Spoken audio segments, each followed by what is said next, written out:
അങ്ങാടിയിൽ മൊത്തം ഉണ്ടാകും. ഇബ്ലീസും അവന്റെ അനുയായികളും നിറഞ്ഞു നിൽക്കും അങ്ങാടിയിൽ മൊത്തം. എന്നിട്ട് ആ അങ്ങാടിയിൽ മൊത്തം നിന്നിട്ട് ജുമഅക്ക് വരുന്ന മനുഷ്യന്മാരെ എന്തെങ്കിലും പറഞ്ഞിട്ട് അവിടെ ഇങ്ങനെ തിരിപ്പിച്ചു നിർത്തും. എന്തെങ്കിലും പറഞ്ഞിട്ട് അവിടെ തിരിപ്പിച്ചു നിർത്തും. അങ്ങനെയല്ലേ ഇഖാമത്താണ് കൊടുക്കണമെന്ന് കേൾക്കുമ്പോ മാത്രം പള്ളിക്കത്തിൽ എത്രക്കാരനാണ്. ടൗണിന്റെ അടുത്തുള്ള പള്ളിയാണെങ്കിൽ അതുവരെയുള്ള സമയം ചായപ്പൊടിയിൽ അവിടെ ഇരിക്കുക. വെറുതെ വർത്താനം പറഞ്ഞിരിക്കാൻ ഒരു കാര്യമല്ല. എന്നത് കഴിഞ്ഞിട്ട് കാണാത്തൊരു പെട്ടെന്നൊരു സുഹൃത്തിനെ കണ്ടതൊന്നുമല്ല.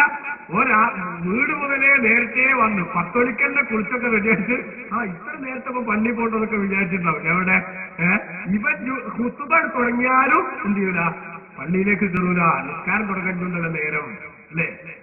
അങ്ങനെ കുറെ ആളുകൾ, അങ്ങനെ വേറെ കുറെ ആളുകളോ കുറച്ചുപേരെ പള്ളി പോയിരിക്കണം, കുറച്ചുപേരെ എഴുത്തിക്കാഫിന്റെ നീയത്തൊക്കെ ചെയ്തിട്ട് ഇരിക്കണം, അൽക്കാഫൊക്കെ അപ്പോദം എന്ന് വിചാരിച്ചാണ്. പക്ഷേ പള്ളിയിൽ കയറി നോക്കുമ്പോ അവിടെ തട്ട് തകർപ്പൻ പ്രസംഗം നടക്കുകയാണ് ജുമാന്റെ മുമ്പ്. എന്റെ പ്രിയപ്പെട്ട സഹോദരങ്ങളെ, ഒരു 90% മഹല്ലിലും അപൂർവ സ്ഥലങ്ങളിലും പക്ഷേ പ്രഭാഷകന്റെ പ്രസന്റേഷൻ ഓക്കെ ആണെങ്കിൽ അവിടെ ആളുകൾ ശ്രദ്ധിച്ചിരിക്കാൻ വേണ്ടി താല്പര്യപൂർവ്വം കേൾക്കാൻ വന്നിരിക്കുന്ന ആളുകളായിരിക്കാം എല്ലാം. അതേസമയത്ത് അധിക സ്ഥലങ്ങളിലെയും അവസ്ഥ എന്താണ്? ആ പ്രസംഗങ്ങൾ കഴിയട്ടെ, എന്നിട്ട് വേണം പള്ളിയിലേക്ക് കയറാനെന്ന് വിചാരിച്ച് ഹൗസിന്റെ അവിടെ വർത്താനം പറഞ്ഞ് നിൽക്കുകയാണ് ചെറുപ്പക്കാര് അല്ലേ. അപ്പൊ നേരത്തെ പള്ളിയിൽ കയറുകയിൽ എന്തില്ലെങ്കിൽ ഈ ഒറ്റപ്പാടില്ലെങ്കിൽ അങ്ങനെ അതുവരെ മുടക്കുകയാണ്. ഇപ്പൊ ഈ കഴിഞ്ഞ ദിവസം ജുമാന്റെ മുമ്പ് പ്രസംഗം എന്തായാലും ആണെന്ന് വാശി പിടിച്ചൊരു കമ്മിറ്റിക്കാര് എന്റെ നാട്ടിന്റെ അടുത്ത് അത് നിർത്തിവെച്ചു. കാരണം എന്താ, ജുമാന്റെ മുമ്പ് പ്രസംഗം തുടങ്ങിയപ്പോ നേരത്തെ പള്ളിയിൽ വന്നിരുന്ന എല്ലാവരും വരവ് നിർത്തി. ഓലക്ക് കുത്തുമ തുടങ്ങുമ്പോഴാണ് വരുന്നത്. മൂലയുടെ പ്രസംഗം കഴിഞ്ഞിട്ട് അഥവാ നന്നായി പോയാലും ഒന്ന് ബേജാറായിട്ടേ. മാത്രമല്ല മുമ്പ് പ്രസംഗിച്ചിട്ട് നന്നാവുമെന്ന് നമ്മൾ വിചാരിക്കണ്ട. കാരണം എന്താ, ആ മുമ്പ് നടക്കേണ്ട പ്രോപ്പർ ചാനലിലുള്ള ഒരു സംഗതി ഉണ്ട്. അതെന്താ, ആ സമയത്ത് ദിക്റും സലാത്തും നടക്കേണ്ടത് അല്ലെ. ബാങ്ക് വിളിച്ചാൽ വല്ലാതെ വൈകാതെ കുത്തുമ തുടങ്ങണം. അതിനുള്ള സംവിധാനം ഉണ്ടാക്കാനുള്ള സൗകര്യമാണ് എല്ലാ സ്ഥലങ്ങളിലും നടക്കേണ്ടത്. അങ്ങനെയല്ലേ മുമ്പൊക്കെ ഉണ്ടായത്. അതുകൊണ്ട് എന്തിനാണ് ആവശ്യമില്ലാതെ പലപ്പോഴും ഇത് ഒരു ശല്യമായിട്ട് മാറിയിട്ട് ഒരുപാട് ആളുകൾ ജുമഅക്ക് വരാൻ വൈകുന്ന ഒരവസ്ഥ പലപ്പോഴും ഉണ്ടാവുകയാണ്. നമ്മൾ ന്യായം പറയാൻ എന്തായിരിക്കും? നമ്മൾ ന്യായം പറയാം, സംഗതി ആൾക്കാർ ജുമഅ കഴിഞ്ഞാൽ എന്തായാലും ആൾക്കാർ ഓടും. അതുകൊണ്ട് എങ്ങനെങ്കിലും എന്റെ ചെടിക്ക് ഇതൊന്നും കുത്തി കൊടുക്കാൻ വേണ്ടിയിട്ടാണ് എന്ത് ചെയ്യണത്, മുമ്പ് പറഞ്ഞേക്കുന്നത്. എന്നാ ഞാൻ വന്നാലല്ലേ എന്നാണ് ആര് തീരുമാനം. ഞാൻ വന്നാലല്ലേ നിങ്ങൾ കേൾപ്പിക്കൊള്ളൂ എന്നാണ് ജനങ്ങളുടെ തീരുമാനം. പിന്നെ വെറുതെ എന്തിനാണ് ഈ റിസ്ക് എടുക്കുന്നത്? നമ്മള് ഒരു കാര്യമല്ലാതെ ഈ റിസ്ക് എടുക്കുന്നത് എന്തിനാ? പിന്നെ നേരത്തെ വന്നിരിക്കുന്ന ആൾക്കാർ ഓലിപ്പോ ജുമഅ കഴിഞ്ഞിട്ടാണെങ്കിലും എന്ത് ചെയ്യും, പ്രസംഗം കഴിഞ്ഞിട്ട് തന്നെ ഓല് പോകുള്ളൂ. അതുകൊണ്ട് വെറുതെ ഒരു മുൻകർ ആ സമയത്ത് ചെയ്യുന്ന ഒരവസ്ഥയിലേക്ക് എത്താതിരിക്കാൻ നമുക്ക് ശ്രദ്ധിച്ചൂടെ? അതിന്റെ പേരിൽ വെറുതെ എന്തെങ്കിലും ഒരു വർത്താന വിഷയങ്ങളോ ഉണ്ടാകണ്ടല്ലോ. ജുമഅ തുടങ്ങുന്നതിന് മുമ്പുള്ള ആ സമയമൊക്കെ, പ്രത്യേകിച്ചും ബാങ്ക് കൊടുത്തതിന് ശേഷമുള്ള സമയം, അത് വിവാദത്തിന് വേണ്ടി പ്രത്യേകം ദിക്റിനും അൽക്കഹ്ഫിനൊക്കെ വേണ്ടി തന്നെ നീക്കിവെക്കേണ്ടതാണ്. അപ്പൊ നേരത്തെ പോകൽ സുന്നത്താണ്. പക്ഷേ പലപ്പോഴും ഏറ്റവും വലിയ അവസ്ഥ എന്താണ് പ്രിയമുള്ള സഹോദരന്മാരെ? നമ്മളെ കൂട്ടത്തിൽ ഒരുപാട് ആളുകൾ ജുമഅക്ക് പോയത് ലിസ്റ്റിലില്ല. ജുമഅക്ക് പോയതേ ലിസ്റ്റിലില്ല. എന്താ കാരണം? ഖത്തീബ് മിമ്പർ കയറിയതിന് ശേഷം ഇവരെ എന്നും ചെല്ലുള്ളൂ. മെമ്പർ കയറുന്നതിനോടുകൂടെ എന്ത് പൂട്ടിവെച്ചു, ബുക്ക് പൂട്ടിവെച്ചു. ഞാൻ ബുക്കിൽ ആരുടെ പേരുണ്ടാവില്ല, ഇവന്റെ പേരുണ്ടാവില്ല. അപ്പൊ മാസ്റ്ററിൽ ഇവന്റെ പേരിങ്ങനെ വായിച്ച് ലിസ്റ്റ് ഇങ്ങനെ പരിച്ചു വെക്കുമ്പോ ഈ ജുമഅക്ക് പോയിട്ടില്ലേ? ഞാൻ എല്ലാ വെള്ളിയാഴ്ച പോയിരുന്നല്ലോ. ഒറ്റ വെള്ളിയാഴ്ചയില്ല, ഒരു വെള്ളിയാഴ്ച ജുമഅക്കണ്ടില്ല. നിന്റെ പേര് കാണാനില്ലാതെ മാസ്റ്ററിൽ ചോദ്യം വന്നാൽ നമ്മളെന്താ ചെയ്യുക? എന്ത് തിരക്കിലാണ് ജുമഅക്ക് ഈ ഖത്തീബ് മിമ്പർ കയറുന്നതിന് മുമ്പ് പള്ളി കയറായിരുന്നു. എന്തെങ്കിലും ഒരു ദിവസം പറ്റൂല, എപ്പോഴൊക്കെ തിരക്കിലൊക്കെ പെട്ടുകൂടായി എന്നില്ല. സ്ഥിരമായിട്ട് നമ്മൾ അങ്ങനെ സംഭവിക്കുമോ? അപ്പൊ പ്രിയമുള്ളവരെ, ആ രജിസ്റ്ററിൽ എന്തായാലും നമ്മുടെ പേരുണ്ടാവില്ല. അതിന്റെ തന്നെ നിസ്കരിച്ചാൽ തന്നെ പോകണ്ടാന്ന് വെക്കണ്ട. കാരണം വേറെ രജിസ്റ്ററിൽ ഓടി രേഖപ്പെട്ട രജിസ്റ്റർ വേറെ ഉണ്ടാവും. ആ സമയത്ത് ഈ സ്പെഷ്യലായിട്ടുള്ള രജിസ്റ്ററിൽ ആരുടെ പേരുണ്ടാവില്ല. ജുമഅക്ക് പോയ ആളുകളുടെ പേര് നമ്മുടെ കൂട്ടത്തിൽ ഉണ്ടാവില്ല. അതുകൊണ്ട് തന്നെ ഖത്തീബ് മിമ്പർ കയറുന്നതിന് മുമ്പെങ്കിലും പള്ളിയിലേക്ക് എത്താനുള്ള നിർബന്ധ ബുദ്ധി എല്ലാ സഹോദരങ്ങളും സ്വീകരിക്കണം. റബ്ബ് തൗഫീഖ് നൽകുമാറാവട്ടെ. അതേപോലെ പള്ളിയിലേക്ക് ചെല്ലുന്ന സമയത്ത് നമ്മൾ ചെയ്യേണ്ട ഒരു സംഗതിയാണ്, ആളുകളുടെ വിലടി ചവിട്ടിത്താഴ്ത്തി ചാടിക്കടന്ന് മുന്നിലേക്ക് പോകാൻ നോക്കരുത്. ചാടിക്കടന്ന് മുന്നിലേക്ക് പോകാൻ നോക്കരുത്. പലപ്പോഴും ചില ആൾക്കാരുണ്ട്, ഒരു 1-ാം സഫ് തന്നെ സീറ്റ് വേണ്ടി വരും. ആ സമയത്ത് ഏറ്റവും ലാസ്റ്റവും വരുള്ളൂ. വന്നിട്ട് സീറ്റ് റിസർവ് ചെയ്തമായൊരു പോക്കവന്റെ ചെപ്പക്കുറ്റി കൊണ്ടാണ് കൊടുക്കാൻ തോന്നുന്ന സൈസ് പോക്ക്. എത്രയോ ആളുകൾ പോണത് കാണാം. അഷ്റഫുൽ ഖൽഖ് സല്ലല്ലാഹു അലൈഹി വസല്ലം തങ്ങൾ കണിച്ചായിട്ട് പറയാണ്, ഒരിക്കലും തന്നെ അങ്ങനെ ചെയ്യാൻ പാടില്ല. അതേസമയത്ത് മുന്നിലെ സീറ്റ് ഫുള്ളാക്കാതെ ബാക്കിലെ ആൾക്കാരെ ഇരുന്നിട്ടാണെങ്കിലോ, ഇപ്പൊ ഹറമിലൊക്കെ പോയി നോക്കിയാൽ നമുക്ക് ചിലപ്പോൾ തോന്നും, പഠിച്ചവൻ എത്ര പെട്ടെന്ന് പള്ളി ഫുള്ളാരോ എന്ന് വിചാരിച്ചിട്ട്. അപ്പൊ റോട്ടിൽ തന്നെയൊക്കെ ആൾക്കാർ നിറച്ചിരിക്കണ്. പള്ളിയിലൊക്കെ കയറിയാലോ പള്ളി കാലിയായിരിക്കും. കാരണം എന്താ, ഇവരിപ്പൊ തന്നെ ഇവിടെ വന്നിരുന്നതിന് വെച്ചാല് ഇപ്പൊ തന്നെ ഇവിടെ വന്നിരുന്നത് ജുമ കഴിഞ്ഞേക്ക് അസ്സലാമു അലൈക്കും വറഹ്മത്തുള്ളാഹി പറഞ്ഞേക്ക് ഓടണമെങ്കിൽ ഇവിടെയാണ് സൗകര്യം വിചാരിച്ച് പഠിക്കുകയാണ്. അതുകൊണ്ട് തന്നെ അപ്പൊ മുന്നിൽ പിന്നായിട്ടുണ്ടാവും എന്ന് വിചാരിച്ചിട്ട് ഇത് നോക്കി നിൽക്കുന്ന ആൾക്കാര്. അപ്പൊ മുന്നിൽ സ്ഥലം കാലിയാണെങ്കിലോ പിന്നെ എന്റെ ചവിട്ടിക്കാത്തെല്ലാം നിവൃത്തിയില്ലല്ലോ. കാരണം ആ മുന്നിൽ തീർത്തിട്ട് വേണം ബാക്കിൽ നിൽക്കാൻ. അപ്പൊ ആൾക്കാർ ബാക്കിൽ നിൽക്കുക. നമ്മളെ കസാലക്കോടം നമ്മളെ കുറച്ച് കാര്യമാണ് അല്ലേ. അപ്പൊ ഇവിടെ വേണത് അല്ലേ. ആദ്യം വരുന്നവരും ചെയ്യണം. അപ്പൊ ആദ്യത്തെ ഫില്ലാക്കണം. ഫ്രണ്ടിലാണ് ഫില്ലാക്കുക, ബാക്കിൽ അവിടെ ഇരിക്കുന്ന സൗകര്യം. അങ്ങനെയാണ് അതിന്റെ ഒരു മസല. പള്ളിയിൽ എന്തായാലും അങ്ങനെ തന്നെ വേണം. ആലോചിച്ചൊക്കെ പ്രിയപ്പെട്ട സഹോദരങ്ങളെ. അപ്പൊ പള്ളിയില് മുന്നിൽ സീറ്റ് ഒഴിച്ചിടരുത്. സീറ്റ് ഇങ്ങനെ ഫില്ലാക്കി പോണം. എന്നിട്ട് ആളുകൾ മുന്നിൽ എവിടെങ്കിലും സീറ്റ് ഉണ്ടാക്കാൻ വേണ്ടിയിട്ട് ആളുകളുടെ പെരടി ചവിട്ടിട്ടാഴ്ത്തി പോയാൽ അവൻ എന്നത്തെ ജുമ എന്നെ ഉണ്ടാവില്ല എന്നാണ് പണ്ഡിതന്മാർ പഠിപ്പിക്കുന്നത്. അതുകൊണ്ട് തന്നെ ആളുകളുടെ പെരടി ചവിട്ടിട്ടാഴ്ത്തി ചാടിക്കടന്ന് മുന്നോട്ട് പോകരുത്. അതേസമയത്ത് പള്ളിയിലേക്ക് പോകുന്നതും വളരെ ഭവ്യതയോടുകൂടി ബഹുമാനത്തോടുകൂടെ പഠിച്ചവനെ ജുമ എന്ന് പറയുന്ന വിവാദത്തിൽ പോവുകയാണ് ഞാൻ. ഈ ജുമാ നിസ്കാരം ഞാൻ നിർവഹിക്കാൻ അടുത്ത വെള്ളിയാഴ്ച വരേക്ക് എനിക്ക് വലിയ മഹത്വങ്ങൾ അല്ലാഹു തആല തരാൻ കാരണമാകുന്ന ഒരു വലിയ സൗഭാഗ്യമാണിത്. ആ സൗഭാഗ്യം എനിക്ക് കിട്ടിയിട്ടുണ്ടെന്ന നിലക്ക് വളരെ ഭവ്യതയോടെ ബഹുമാനത്തോടുകൂടി ഒരു ഇബാദത്തിന് പോകുന്നു എന്ന കാഴ്ചപ്പാടോടുകൂടെ നടന്നുകൊണ്ട് പോകണം. ആ വളരെ ബഹുമാനത്തോടെ വക്കാറോടുകൂടെ ഭവ്യതയോടുകൂടെ പോകണം. അതുപോലെ തന്നെ ബഹുമാനപ്പെട്ട പണ്ഡിതന്മാർ രേഖപ്പെടുത്തുന്നു, ഈ വെള്ളിയാഴ്ച ദിവസം പള്ളിയിലെത്തിയാലും അല്ലാത്തപ്പോഴുമൊക്കെ ദിക്റും ഖുർആൻ പാരായണവും അതേപോലെ റസൂലുള്ളാഹിന്റെ പേരിലുള്ള സ്വലാത്ത് കൊണ്ട് ജോലിയാവണം. അതുപോലെ പള്ളിയിലെത്തിയാൽ 2 റക്അത്ത് തഹയ്യത്ത് നിസ്കരിക്കാൻ സമയം കണ്ടെത്തണം. അതുപോലെ തന്നെ ഖുതുബ ശ്രദ്ധിച്ച് കേൾക്കണം. ഖുതുബ തുടങ്ങിയാൽ ആ ഖുതുബ ഇങ്ങനെ ശ്രദ്ധാപൂർവം കേൾക്കണം. ആ ഖുതുബ ഇങ്ങനെ കേൾക്കുന്ന സമയത്ത് ചിലപ്പോ നമുക്ക് തോന്നും എന്താപ്പ കേട്ടിട്ട് എന്താപ്പ ഇത് പറയുന്നത് ഒരു പിടുത്തവും കിട്ടണില്ല. ഒരു പിടുത്തവും കിട്ടണില്ലെങ്കിലും ജനങ്ങളെ നിങ്ങൾ തഖ്വ ചെയ്യണം അല്ലാഹുവിനെ കേൾക്കുമ്പോൾ ഒരു ആവറേജ് ബോധമുള്ള ആർക്കും മനസ്സിലാവും നന്നായി നടക്കണം എന്നാണ് ഈ പറയുന്നത് അല്ലേ.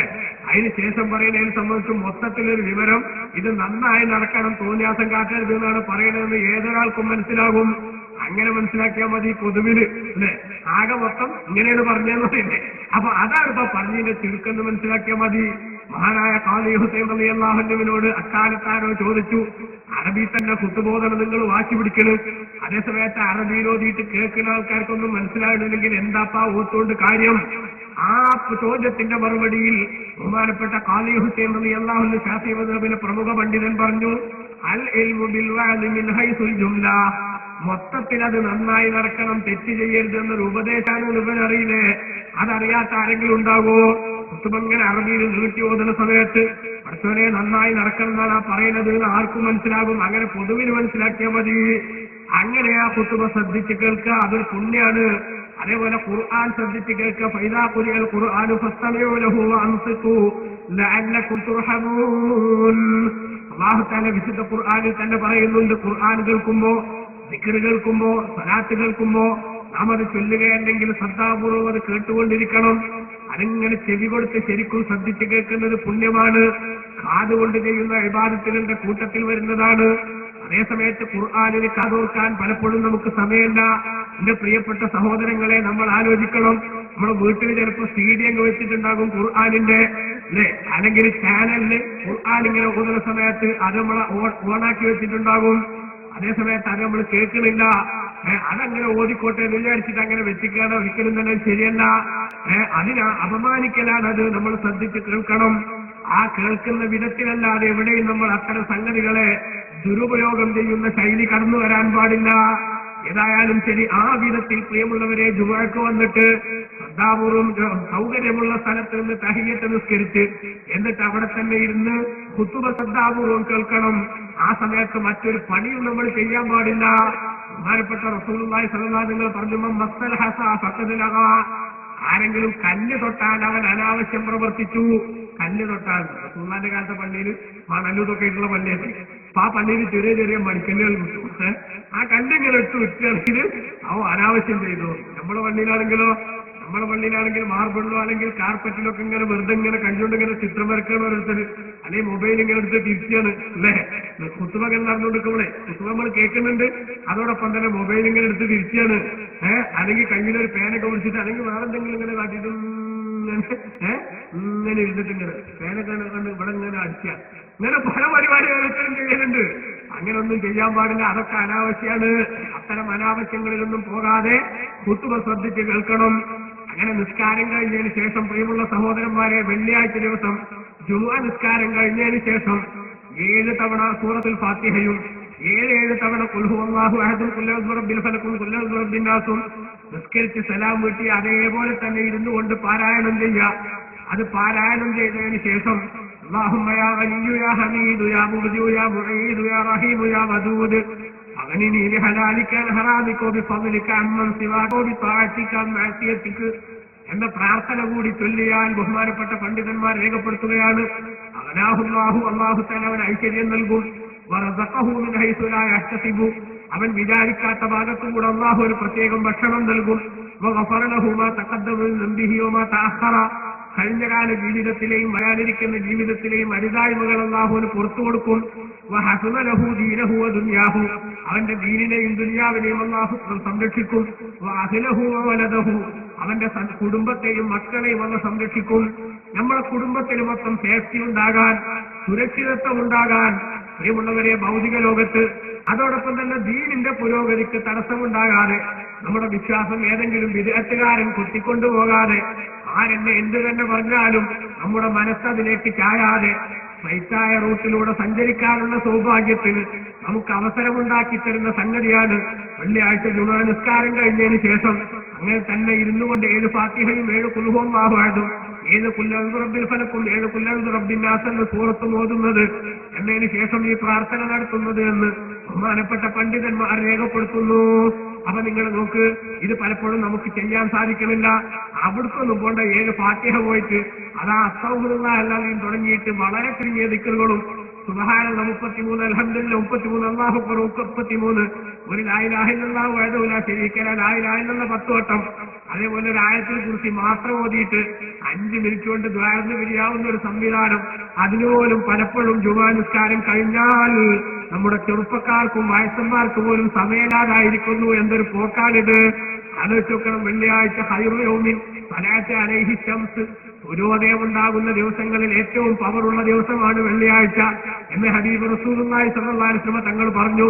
എന്നിട്ട് ആ വെള്ളിയാഴ്ച ഇബാദത്ത് വർദ്ധിപ്പിക്കേണ്ട ദിവസം, പക്ഷേ അന്ന് പോലും ഒരു 33 സുബ്ഹാനല്ലാഹ് ചൊല്ലാനും ഇമാമിന്റെ കൂടെ ആമീൻ പറയാനുള്ള ഒരു സൗഭാഗ്യം അത് ഉപയോഗപ്പെടുത്താനും സമയമില്ലാതെ അസ്സലാമു അലൈക്കും വറഹ്മത്തുള്ളാഹി എന്ന് രണ്ടാമത്തത് പറഞ്ഞാൽ ഉടനെ തന്നെ ഹൗലുകരയിൽ ചെരുപ്പിടാൻ വേണ്ടി തിരക്കുന്ന ഒരവസ്ഥ എല്ലാ നാടുകളിലും നമ്മൾ കാണുകയാണ്. മുഅ്മിനുകളെ, എന്നാണ് നമ്മൾ കണ്ണു തുറക്കുക? യജമാനനായ റബ്ബ് ഈ തിരക്ക് നമ്മൾ എവിടേക്കാണ് കൊണ്ടെത്തിക്കുക? യഥാർത്ഥത്തിൽ നമ്മൾ ആലോചിക്കേണ്ടത്, ഇത്ര വലിയ സൗഭാഗ്യം അല്ലാഹു നമുക്ക് തരുന്ന ഓഫർ എന്താണ്? ഈ വിഷയത്തിൽ നമ്മുടെ ദീനിന്റെ സംരക്ഷണം, നമ്മുടെ ഈമാനിന്റെ സംരക്ഷണം, നമ്മുടെ കുടുംബത്തിന്റെ സംരക്ഷണം, നമ്മുടെ തന്നെ സംരക്ഷണം, ഇതൊക്കെ അല്ലാഹു തആല ഒരുക്കി തരാൻ സഹായകമായ സംഗതിയാണിതെങ്കിൽ ഇതൊക്കെ നിർവഹിക്കാൻ വെള്ളിയാഴ്ച ദിവസം സമയം കാണണ്ടേ നമ്മൾ? അതേപോലെ ബഹുമാനപ്പെട്ട പണ്ഡിതന്മാർ രേഖപ്പെടുത്തുകയാണ്, ഇദാ ഇലാഹി ലസ്തുലിൽ ഫിർദൗസി അഹ്ല വലാ അഖ്വാ അലാ നാരിൽ ജഹീമി ഫഹബ്ലി തൗബതൻ വഗ്ഫിർ ദുനൂബി ഫഇന്നക ഗാഫിറുൽ ദംബിൽ അലീം. ഈ 2 വരി പദ്യം 5 തവണ എല്ലാ വെള്ളിയാഴ്ചയും ജുമുഅയ്ക്ക് ശേഷം സൗകര്യമുള്ള സമയത്ത് പാരായണം ചെയ്യുന്നത് ഏറ്റവും വലിയ ഗുണമാണെന്ന് മാത്രമല്ല, മഹാനായ ഇമാം ഷഅറാനി തന്റെ വളരെ പ്രധാനപ്പെട്ട ഉപദേശങ്ങളുടെ കൂട്ടത്തിൽ നമ്മുടെ ശ്രദ്ധയിൽപ്പെടുത്തുന്നു, തവഫാഹുല്ലാഹു അലൽ ഇസ്ലാം, ഇസ്ലാമിന്റെ മേലിൽ അല്ലാഹുവിനെ മരിപ്പിക്കാൻ കാരണമാണ് ദീനാഹി ലസ്തുലിൽ ഫിർദൗസി അഹ്ല വലാ അഖ്വാ അലാ നാരിൽ ജഹീമി ഫഹബ്ലി തൗബതൻ വഗ്ഫിർ ദുനൂബി ഫഇന്നക ഗാഫിറുൽ ദംബിൽ അലീം. മനസ്സ് പൊട്ടിയിട്ട് നമ്മൾ എന്നും പാടേണ്ടത് തന്നെയാണിത്. എപ്പോഴും അർത്ഥമറിഞ്ഞ് ചൊല്ലിയ പവറുള്ളതാണ്. എന്റെ പ്രിയപ്പെട്ട സഹോദരിമാരെ, നമുക്കും ചൊല്ലാവുന്നതാണ്, അല്ലെങ്കിൽ ചൊല്ലേണ്ടതാണ്. എന്താ ഈ പദ്യത്തിൽ പറയുന്നത്? ഇലാഹി, എന്റെ ആരാധ്യനായ അല്ലാഹുവേ, ലസ്തുലിൽ ഫിർദൗസി അഹ്ല, ഞാൻ സ്വർഗത്തിന് ക്വാളിഫൈഡ് അല്ല, സ്വർഗത്തിന് ഞാൻ അർഹനല്ല, സ്വർഗത്തിൽ പോകാനുള്ള യോഗ്യത ഒന്നും എനിക്കില്ല എന്ന് വെച്ച് വലാ അഖ്വാ അലാ നാരിൽ ജഹീമി, ജഹന്നമെന്ന നരകത്തിന്റെ തീ സഹിക്കാനുള്ള കഴിവും എനിക്കില്ല. ജഹന്നമെന്ന നരകത്തിൽ നീ എന്നെ ഇട്ടാൽ എന്റെ ശരീരം ആ തീ ഏറ്റുവാങ്ങാൻ മാത്രം ശക്തിയുള്ള ശരീരമല്ല. അതുകൊണ്ട് തന്നെ എനിക്ക് പവർ കുറവാണെങ്കിലും, കഴിവ് കുറവാണെങ്കിലും, ഇബാദത്ത് കുറവാണെങ്കിലും, നന്മ കുറവാണെങ്കിലും, ഫഹബുലീ തൗബതൻ, എനിക്ക് നീ പാശ്ചാത്താപം ഓശാരമായി നൽകണേ പടച്ചവനെ. കഴിഞ്ഞ കാല ജീവിതത്തിലെ തെറ്റുകളൊക്കെ നിന്നോടൊന്ന് മനസ്സ് തുറന്ന് ഏറ്റുപറയാനുള്ള സൗഭാഗ്യം നീ എനിക്ക് നൽകണം. വഗ്ഫിറുദുനൂബി, അങ്ങനെ ഞാൻ നിന്നോട് തൗബ ചെയ്യുമ്പോൾ എന്റെ ദോഷങ്ങൾ നീ എനിക്ക് പുറത്തു തരികയും വേണം. ഫഇന്നക ഗാഫിറുദ്ദംബിൽ അലീമി, എത്ര വലിയ ദോഷം ചെയ്തവന്റെയും ദോഷം പുറത്തു കൊടുക്കുന്നവനാണ് നീ. അതുകൊണ്ട് സാധുവായ എന്റെ ദോഷം നീ പുറത്തു തരണമെന്ന് വിനയാന്വിതരായി അല്ലാഹുവിനോട് പറയാൻ പ്രിയപ്പെട്ട ഉമ്മമാരെ നമ്മളെല്ലാവരും ശ്രദ്ധിക്കണം. പലപ്പോഴും നമ്മുടെ ജീവിതത്തിലൊക്കെ വരുന്ന കുഴപ്പം എന്താണ്? 5 നേരം കൃത്യമായി നിസ്കരിക്കാൻ തുടങ്ങുമ്പോഴേക്ക് പിശാച് നമ്മളുടെ മനസ്സിൽ നിന്ന് പറയാൻ തുടങ്ങി, ഇതാ നിന്നെ പോലെ ആരെങ്കിലും നിസ്കാരത്തിൽ ഇത്ര ശ്രദ്ധയുള്ള ആൾക്കാരുണ്ട് ഇപ്പൊ ലോകത്ത്, ഇതൊക്കെ ഇപ്പൊ ഈ കാലഘട്ടത്തിൽ ഏറ്റവും നല്ല ഔലിയാക്കൾപ്പെട്ട ആൾക്കാർ തന്നെയാണ് അല്ലേ? ഇബിലീസ് നമ്മളോട് പറയാണ്, നമ്മൾ വല്ലതും നല്ലതും ചെയ്താൽ ഇപ്പൊ ലോകത്തിന്റെ ഒരു അവസ്ഥ അങ്ങനെ, നല്ല ചെയ്യുന്നവർക്കാണ് ഏറ്റവും കൂടുതൽ ഗീബത്ത് പറയാനുള്ള ധൈര്യം വരുന്നത്. കാരണം എന്താ? ഞാൻ അപ്പൊ ഇത്രയൊക്കെ ചെയ്തില്ലേ, അപ്പൊ അതുകൊണ്ട് ഇനിയിപ്പോ കുറച്ച് പറഞ്ഞാലും കുഴപ്പമില്ലാതെ കുറച്ച് ഗംഭീരമാണ്. വാസ്തവത്തിൽ എങ്ങനെയാ നമുക്ക് ധൈര്യം കിട്ടുന്നത്? എന്റെ കാര്യം എന്തായാലും വല്ല പുറത്തുണ്ടോ? ഒരു പുറത്തുമല്ല. അപ്പൊ അതുകൊണ്ട് തന്നെ മനസ്സ് തുറന്ന് റബ്ബിനോട് ഇങ്ങനെ പറയാൻ വെള്ളിയാഴ്ച ദിവസം പ്രത്യേകിച്ചും 5 തവണ ഈ ബൈത്ത് ചൊല്ലുന്നത് മുസ്ലിമായി മരിക്കാനുള്ള കാരണം ഉണ്ടാക്കി തരുമെന്ന് മഹാനായ അബ്ദുൽ വഹാബ് ഷഹറാനി റളിയല്ലാഹുവിനെ പോലുള്ള മഹത്തുക്കൾ പറയുന്നു. അതുപോലെ തന്നെ പ്രിയപ്പെട്ട സഹോദരങ്ങളെ, നമ്മൾ ആലോചിച്ച് നോക്കണം, ഈ ലോക ജീവിതത്തിൽ ജുമുഅ നഷ്ടപ്പെട്ടു പോകുന്നത് വല്ലാത്ത ഗൗരവത്തിൽ നമ്മൾ കാണണം. സല്ലല്ലാഹു അലൈഹി വസല്ലം തങ്ങൾ പറഞ്ഞു, മൻ തറക്കൽ ജുമുഅത സലാസ മർറാത്തിൻ മിൻ ഗൈരി മറൂറ, വളരെ നിർബന്ധിതമായ സാഹചര്യത്തിലല്ലാതെ 3 ജുമുഅ ഒരു മനുഷ്യന് നഷ്ടപ്പെട്ടു പോയാൽ ഫബഅല്ലാഹു അലാ ഖൽബിഹി, അവന്റെ ഹൃദയത്തിൽ അല്ലാഹു തആല സീൽ വെക്കുന്നതാണ്. അല്ലാഹു തആല ഹൃദയത്തിന് സീൽ വെക്കുമെന്ന് പറഞ്ഞാൽ പ്രിയപ്പെട്ട സഹോദരന്മാരെ, ബഹുമാനപ്പെട്ട പണ്ഡിതന്മാർ പഠിപ്പിക്കുന്നത് എന്താണ്? അവന്റെ മനസ്സിലേക്ക് പിന്നെ നന്മയൊന്നും കയറൂല, നല്ലതിനോടൊന്നും താല്പര്യം ഉണ്ടാവില്ല. അവന്റെ ജീവിതത്തിൽ പുരോഗതിയിലേക്കുള്ള ആത്മീയമായ പുരോഗതിയിലേക്ക് ആവശ്യമായ ഒരു സംഗതികളിലേക്കും കടന്നു വരാൻ അവന് കഴിയില്ല. അതുകൊണ്ട് തന്നെ വെള്ളിയാഴ്ചത്തെ ജുമുഅ നഷ്ടപ്പെട്ടു പോകുന്ന ഒരു ശൈലിയിലേക്കും നമ്മൾ കടക്കാൻ പാടില്ല. നമ്മളൊക്കെ പള്ളികളിൽ എഴുതി വെച്ചിരിക്കാനോ ഖുതുബ സമയത്ത് സംസാരിക്കരുത് അല്ലേ? ഖുതുബയുടെ സമയത്ത് സംസാരിക്കരുത് എന്ന് പള്ളിയിൽ എഴുതി വെക്കേണ്ടി വന്നു പറഞ്ഞാൽ അതിന്റെ അർത്ഥം എന്താ? ആ നാട്ടിൽ വർത്താനം പറഞ്ഞിട്ട് ഒരു സ്വൈരമില്ലാണ്ടാക്കി അല്ലേ? വാസ്തവത്തിൽ അത് പള്ളിയിലൊക്കെ എഴുതി വെക്കുന്നത് കാണുമ്പോ തന്നെ ഒരു കുറച്ചില്ല. അത് പള്ളിയുടെ ജനലിലൊക്കെ എഴുതി വെക്കുന്നത് കാണുമ്പോ തന്നെ കുറച്ചില്ല. ഈ നാട്ടിലെ ആൾക്കാർ ശരിയല്ല അല്ലേ? വാസ്തവത്തിൽ നമ്മൾ ശരിയല്ലാതെ ആ വഴിക്ക് എപ്പോഴും കയറി നിസ്കരിക്കുന്ന മനുഷ്യന്മാരെ മനസ്സിൽ വരെ ഉണ്ടാക്കല്ലേ? അവിടെ അത് എഴുതി വെച്ചതിന്റെ അർത്ഥം എന്താ അങ്ങനെ എഴുതി വെക്കേണ്ടി വരികയാണ്? ഇത് വായിച്ചാലെങ്കിലും ഈ നമുക്ക് ഉണ്ടായിരുന്നെങ്കിലോ? അതുകൊണ്ട് കമ്മിറ്റിക്കാർ നിർബന്ധിതരായതാണ് എഴുതി വെക്കാൻ. ആലോചിച്ചൊക്കെ എത്ര സ്ഥലങ്ങളിൽ ഖുതുബ നടന്നുകൊണ്ടിരിക്കുന്ന സമയത്ത് ശ്രദ്ധിച്ച് കേൾക്കുന്നതിന് വരെ എന്തൊക്കെ വർത്തമാനങ്ങളാ? ലോകത്തുള്ള എല്ലാ വർത്തമാനം ആ സമയത്ത് പറയാൻ വേണ്ടി കമ്പനി കൂടി ഇരിക്കുന്ന ആൾക്കാരല്ലേ? ആലോചിച്ച് നോക്കണം. വെള്ളിയാഴ്ച എന്നത് അടുത്ത വെള്ളിയാഴ്ച വരുമ്പോൾ ഉണ്ടാവുമെന്നറിയില്ല, ഈ വെള്ളിയാഴ്ച ഖിയാമത്ത് നാളും ഉണ്ടാവുമെന്നറിയില്ല. അതുകൊണ്ട് ശരിക്കും ആത്മീയമായ പുരോഗതിയിലേക്ക് ദിവസത്തിന്റെ ലീഡർഷിപ്പുള്ള വെള്ളിയാഴ്ച വരുമ്പോൾ വ്യാഴാഴ്ച തന്നെ അതിനുള്ള ഒരുക്കങ്ങൾ നമ്മൾ തുടങ്ങണം. അതേപോലെ നിങ്ങൾ നോക്ക്, വെള്ളിയാഴ്ച ജുമുഅ കിട്ടില്ല എന്നുണ്ടെങ്കിൽ വെള്ളിയാഴ്ച സുബഹിക്ക് ശേഷം യാത്ര പോകുന്നത് കടുത്ത തെറ്റാണ്. ബഹുമാനപ്പെട്ട ഇസ്ലാം പഠിപ്പിച്ചു. വെള്ളിയാഴ്ച രാവിലെ, വെള്ളിയാഴ്ച സുബഹിന്റെ ശേഷം ഒരാൾ യാത്ര പോകുക, പോണ വഴിക്ക് ജുമുഅ കിട്ടാനുള്ള സാധ്യതയില്ല. എന്നാൽ ആ യാത്ര പോണത് കടുത്ത ഹറാമാണ്. അപ്പൊ ഓൻ പറയുന്നുണ്ട്, ഓൻ ഇബ്ലീസ് പറഞ്ഞെടുത്ത് വസല നേരത്തെ നമ്മൾ പറഞ്ഞു അറിവുണ്ടാവും, തിരിച്ചറിവുണ്ടാവാതിരിക്കുമ്പോ എന്തിനാ പോലെ നിങ്ങൾ വീർത്ത അങ്ങനെ പറഞ്ഞു. മുസാഫിറിന് യാത്ര നിർബന്ധമില്ലാന്ന് റസൂൽ പഠിപ്പിച്ചിട്ടില്ലേ? അതുണ്ട്. മുസാഫിറിന് യാത്ര നിർബന്ധമില്ലാതെ ജുമുഅ നിർബന്ധമില്ലാന്ന് റസൂൽ പഠിപ്പിച്ചിട്ടുണ്ട്. പക്ഷേ ജുമുഅ നിർബന്ധമായ ഒരാള് വെള്ളിയാഴ്ച ജുമുഅ കിട്ടാത്തൊരു സ്ഥലത്തേക്ക് സുബഹിന്റെ ശേഷം ചെയ്യാൻ പാടില്ല, യാത്ര ചെയ്ത് പോകാൻ പാടില്ല. അങ്ങനെ പോയാൽ ആ യാത്ര തെറ്റായ യാത്രക്കാരാണെങ്കിൽ ഓർക്ക് യാത്രക്കാരന്റെ ഒരു ആനുകൂല്യം കിട്ടില്ല. അല്ലേ? തെറ്റായ യാത്രക്കാർക്ക് യാത്രക്കാരന്റെ ഒരു ആനുകൂല്യം കിട്ടൂല. അതുകൊണ്ട് തന്നെ ആ തെറ്റായ യാത്രക്കാരൻ ഒരിക്കലും തന്നെ എന്ത് ചെയ്യാൻ പാടില്ല, ജുമുഅ ഒഴിവാക്കാൻ ഓനൊരു വകുപ്പില്ല, ഓന്റെ കാര്യം കട്ടപ്പോകേണ്ടെന്ന് അർത്ഥം. അല്ലേ? അപ്പൊ നമുക്ക് വെള്ളിയാഴ്ച ജുമുഅന്റെ മുൻപ്, ഈ വ്യാഴാഴ്ച രാത്രിയാണെങ്കിൽ തന്നെ അതൊരു 2ാം നമ്പറാണ് ആ യാത്ര എന്ന് പണ്ഡിതന്മാർ പഠിപ്പിച്ചിട്ടുണ്ട്. അതേ സമയത്ത് ഒരാൾക്ക് വെള്ളിയാഴ്ച രാവിലെ പോയേ പറ്റൂ. അന്ന് പോയില്ലെങ്കിൽ എന്താവും? ഓന്റെ ജീവിതത്തിന്റെ എല്ലാ മാർഗങ്ങളും അടയും. അല്ലെങ്കിൽ ഓന് കുറെ സുഹൃത്തുക്കളുണ്ട്, അവരുടെ കൂടെ പോകാൻ പറ്റുള്ളൂ. പരിചയമില്ലാത്തൊരു സ്ഥലത്തേക്കുള്ള പോക്കാണ്. ഒറ്റക്കോൻ പോയിട്ടുണ്ടെങ്കിൽ ഓന്റെ കാര്യം അതിലേറെ കുറവാകും. അപ്പൊ അങ്ങനെ വന്നാൽ ഈ സമയത്തെ അവർ പോയിട്ടെങ്കിൽ, അല്ലെങ്കിൽ അന്നത്തെ ദിവസം മാത്രമേ ഫ്ലൈറ്റ് ഉള്ളൂ. അന്നത്തെ ദിവസം മാത്രമേ ഫ്ലൈറ്റ് ഉള്ളൂ, അല്ലെങ്കിൽ യാത്രക്കുള്ള സംവിധാനവും സൗകര്യമുള്ളൂ. എന്നാലോ എന്നാ ഓന്റെ ജീവിതം അതിന്റെ പേരിലോ കോണാക്കണ്ടൊന്നുമില്ല. അങ്ങനത്തെ ഒരു നിർബന്ധിത സാഹചര്യം ഉണ്ടെങ്കിൽ ആ സാഹചര്യം ഉള്ളവർ ഓരത് ഉപയോഗപ്പെടുത്തിയാൽ തെറ്റില്ലാന്ന് ഫുഖഹാ രേഖപ്പെടുത്തിയിട്ടുണ്ട്. പക്ഷെ അത് അങ്ങനത്തോനാണ് കേട്ടോ. ഇനി അങ്ങനെ എന്ത് പറഞ്ഞിട്ട് ഹോട്ടലിൽ കയറിയിട്ട് ഓരോന്നും ചോദിച്ചു, എന്തൊക്കെയാണെന്ന് ചോദിച്ചു. ഉള്ളതിലൊക്കെ പേര് കൊടുത്തു, ഓരോന്നിന്റെ വിലയും ചോദിച്ചു. അപ്പൊ കൂട്ടത്തിൽ ചട്ടന് പറഞ്ഞു, അതിനെന്താ വില വെച്ചു? അതിന് വിലയൊന്നുമില്ല ഫ്രീയാണ്. എന്നാൽ അത് 2 പ്ലേറ്റ് കൊണ്ടുവരുന്ന മരിച്ച് അവസ്ഥ പറ്റില്ല അല്ലെ? നമ്മളെന്ത് വേണം? പിന്നെ ആവശ്യം ഉണ്ടെങ്കിൽ സുഹൃത്തുക്കളൊക്കെ ഒപ്പുണ്ടെങ്കിൽ പോകാനോ. അത് അവർക്കേ പറ്റുള്ളൂ. ആ ഒരു സിറ്റുവേഷനിലുള്ള ആളുകൾക്ക്. ആ ആളുകൾ ആരാണ് അല്ലാഹുവിനറിയാം. അതുകൊണ്ട് തന്നെ നമ്മൾ തീരുമാനിച്ചുണ്ടാക്കേണ്ടതല്ല. ജനങ്ങളെ മുന്നിൽ നമ്മൾ രക്ഷപ്പെട്ടാലും റബ്ബിന്റെ കോടതിയിൽ രക്ഷപ്പെടുക എന്നുള്ള ഉത്തമ ബോധ്യം ആ വിഷയത്തിൽ നമുക്ക് വേണം. അപ്പൊ അങ്ങനെ വെള്ളിയാഴ്ച ദിവസം, അതേപോലെ തന്നെ വെള്ളിയാഴ്ച നിക്കാഹിന് ഏറ്റവും പറ്റിയ ദിവസം വെള്ളിയാഴ്ച. മഹാന്മാരെ പണ്ഡിതന്മാരെ പഠിപ്പിക്കുന്നു, വെള്ളിയാഴ്ച നിക്കാഹിന് പറ്റിയ ദിവസം.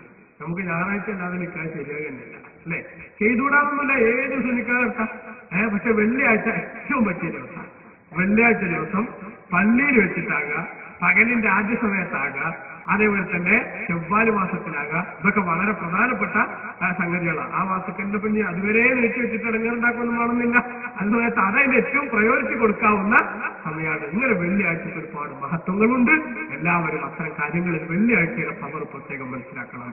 അതേപോലെ തന്നെ പ്രിയമുള്ള സഹോദരന്മാരെ, ദിവസങ്ങളുടെ കൂട്ടത്തിൽ ഏറ്റവും പ്രധാനം അർഹിക്കുന്ന മറ്റൊരു ദിവസമാണ് തിങ്കളാഴ്ച ദിവസം. തിങ്കളാഴ്ച ദിവസം അഷ്റഫുൽ ഖൽഖ് സല്ലല്ലാഹു അലൈഹി വസല്ലമ തങ്ങൾ തിങ്കളാഴ്ച സുന്നത്ത് നോമ്പെടുക്കാൻ പറഞ്ഞു. എന്താണ് അതിന്റെ കാരണമെന്ന് ബഹുമാനപ്പെട്ട സഹാബത്തിൽ റസൂലുള്ളാഹി സ്വല്ലല്ലാഹു അലൈഹി വസല്ലം തങ്ങളോട് ചോദിച്ചു. റസൂലുള്ളാഹി സ്വല്ലല്ലാഹു അലൈഹി വസല്ലം തങ്ങൾ പറഞ്ഞ മറുപടി എന്താ? ഫീഹി ഉലിത്തു, അന്നാണ് എന്റെ ജന്മദിനം. ഒന്നാണ് വഫീഹി ഉൻസില അലയ്യ, അന്നന്നെയാണ് എനിക്ക് വഹി ഇറങ്ങാൻ തുടങ്ങിയത്. അങ്ങനെ ഒരുപാട് പ്രത്യേകതകൾ റസൂലുള്ളാഹി സ്വല്ലല്ലാഹു അലൈഹി വസല്ലം തങ്ങൾ പറഞ്ഞു. അപ്പൊ തിങ്കളാഴ്ച ദിവസം, വെള്ളിയാഴ്ച ആദം നബി അലൈഹി ഇസ്ലാമിന്റെ ജന്മദിനാണ്. അതുകൊണ്ട് ആഴ്ച തോറും എന്ത് നടക്കുന്നുണ്ട്? അതിന്റെ പേരിൽ പ്രത്യേകം ആത്മീയമായ ആഘോഷങ്ങൾ നടക്കുന്നുണ്ട്. ജനിച്ചതിന്റെ പേരിൽ ആഘോഷം പാടില്ല എന്നുള്ള നിലപാട് ഇസ്ലാമിനില്ല. ഇനിയോ 2ാമത്തെ പ്രാധാന്യമുള്ള ദിവസമാണ് തിങ്കളാഴ്ച. ആ തിങ്കളാഴ്ച നല്ല ദിവസം എന്ന് പറയാൻ കാരണം എന്താ? ഫീഹി ഉലിത്തു റസൂലുള്ളാഹി സ്വല്ലല്ലാഹു അലൈഹി വസല്ലം, പറഞ്ഞു അന്നാണ് എന്റെ ജന്മദിനം. ഇമാം മുസ്ലിം ഉദ്ധരിച്ച റസൂലുള്ളാഹിന്റെ ജന്മദിനം തിങ്കളാഴ്ചയാണ്. അതുകൊണ്ട് തന്നെ തിങ്കളാഴ്ച സുന്നത്ത് നോമ്പെടുക്കുന്നത് പ്രത്യേകം പുണ്യാണ്. അതേപോലെ വ്യാഴാഴ്ച സുന്നത്ത് നോമ്പെടുക്കുന്നത് പ്രത്യേകം പുണ്യാണ്. വ്യാഴാഴ്ചയും പവറുള്ള ദിവസമാണ്. റസൂലുള്ളാഹി സ്വല്ലല്ലാഹു അലൈഹി വസല്ലം തങ്ങൾ യാത്രക്ക് ഏറ്റവും കൂടുതൽ തെരഞ്ഞെടുത്തിരുന്നത് വ്യാഴാഴ്ചയാണ്. ഹദീസിൽ നമുക്ക് കാണാൻ സാധിക്കും, നബി സല്ലല്ലാഹു അലൈഹി വസല്ലം തങ്ങൾ വ്യാഴാഴ്ചയാണ് യാത്രക്ക് വേണ്ടി ഏറ്റവും കൂടുതൽ തെരഞ്ഞെടുത്തിരുന്ന ദിവസം. ഖല്ലമാക്കാൻ റസൂലുള്ളാഹി സ്വല്ലല്ലാഹു അലൈഹി വസല്ലം യഖ്റുജു ഇല്ലാ ഫീ യൗമിൽ ഖമീസ്. വ്യാഴാഴ്ച അല്ലാതെ നബി സല്ലല്ലാഹു അലൈഹി വസല്ലം തങ്ങൾ യാത്രക്ക് വേണ്ടി പുറപ്പെടൽ വളരെ അപൂർവമാണ്. വ്യാഴാഴ്ചക്ക് സൗകര്യം ഇല്ലെങ്കിൽ പിന്നെ യാത്ര പുറപ്പെടാൻ പറ്റിയ ദിവസം തിങ്കളാഴ്ചയാണ്. കാരണം റസൂലുള്ളാഹി ഹിജ്റ പുറപ്പെട്ടത് തിങ്കളാഴ്ചയാണ്. തിങ്കളാഴ്ചയും സൗകര്യം ഉണ്ടെങ്കിൽ പിന്നെ നല്ലത് ശനിയാഴ്ച ദിവസമാണ്. അന്നും സൗകര്യം ഉണ്ടെങ്കിലോ നിങ്ങൾ സൗകര്യമുള്ളപ്പോൾ പോയിക്കൊള്ളേ. എപ്പോ പോയാലും കുഴപ്പമൊന്നുമില്ല. അന്നിപ്പോ യാത്ര പറ്റൂന്ന് ചിന്തിക്കണ്ടോന്നില്ല. അങ്ങനെ ആളുകൾക്ക് കുറെ ധാരണകളുണ്ട്. അതിന്റെ ആവശ്യമില്ല. അന്നിപ്പോ യാത്ര പോകാൻ പറ്റുമോ? അങ്ങനല്ല, പറ്റാത്തൊരു ദിവസമില്ല. വെള്ളിയാഴ്ച സുബഹിന്റെ ശേഷം ജുമ കിട്ടാത്തടത്തേക്കാണെങ്കിൽ പറ്റൂല എന്നല്ലാതെ വേറെ ഏത് ദിവസവും യാത്ര ചെയ്യാം. ചൊവ്വാഴ്ച അന്ന് എന്തായാലും ചൊവ്വയില്ല. അതുകൊണ്ട് അന്ന് യാത്ര പറ്റൂലെന്ന് ചിന്തിക്കേണ്ടതില്ല. പക്ഷെ പ്രയോറിറ്റി കൊടുത്ത് പറ്റുമെങ്കിൽ വ്യാഴം, അതിന് പറ്റില്ലെങ്കിൽ തിങ്കൾ, അതിന് പറ്റില്ലെങ്കിൽ ശനി.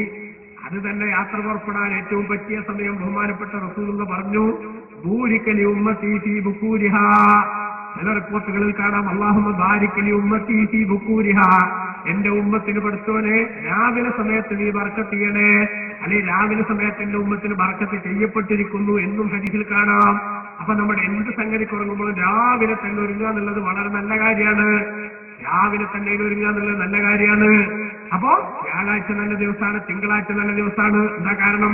റസൂൽ ഖൽഖ് സല്ലല്ലാഹു അലൈഹി വസല്ലം തങ്ങൾ പറഞ്ഞു, തുഫ്തഹു അബ്വാബുൽ ജന്ന, സ്വർഗത്തിന്റെ കവാടങ്ങൾ തുറക്കപ്പെടുന്നതാണ്. യൗമുൽ ഇസ്നീനോ യൗമുൽ ഖമീസ്, തിങ്കളാഴ്ചയും വ്യാഴാഴ്ചയും സ്വർഗ കവാടങ്ങൾ തുറക്കപ്പെടും.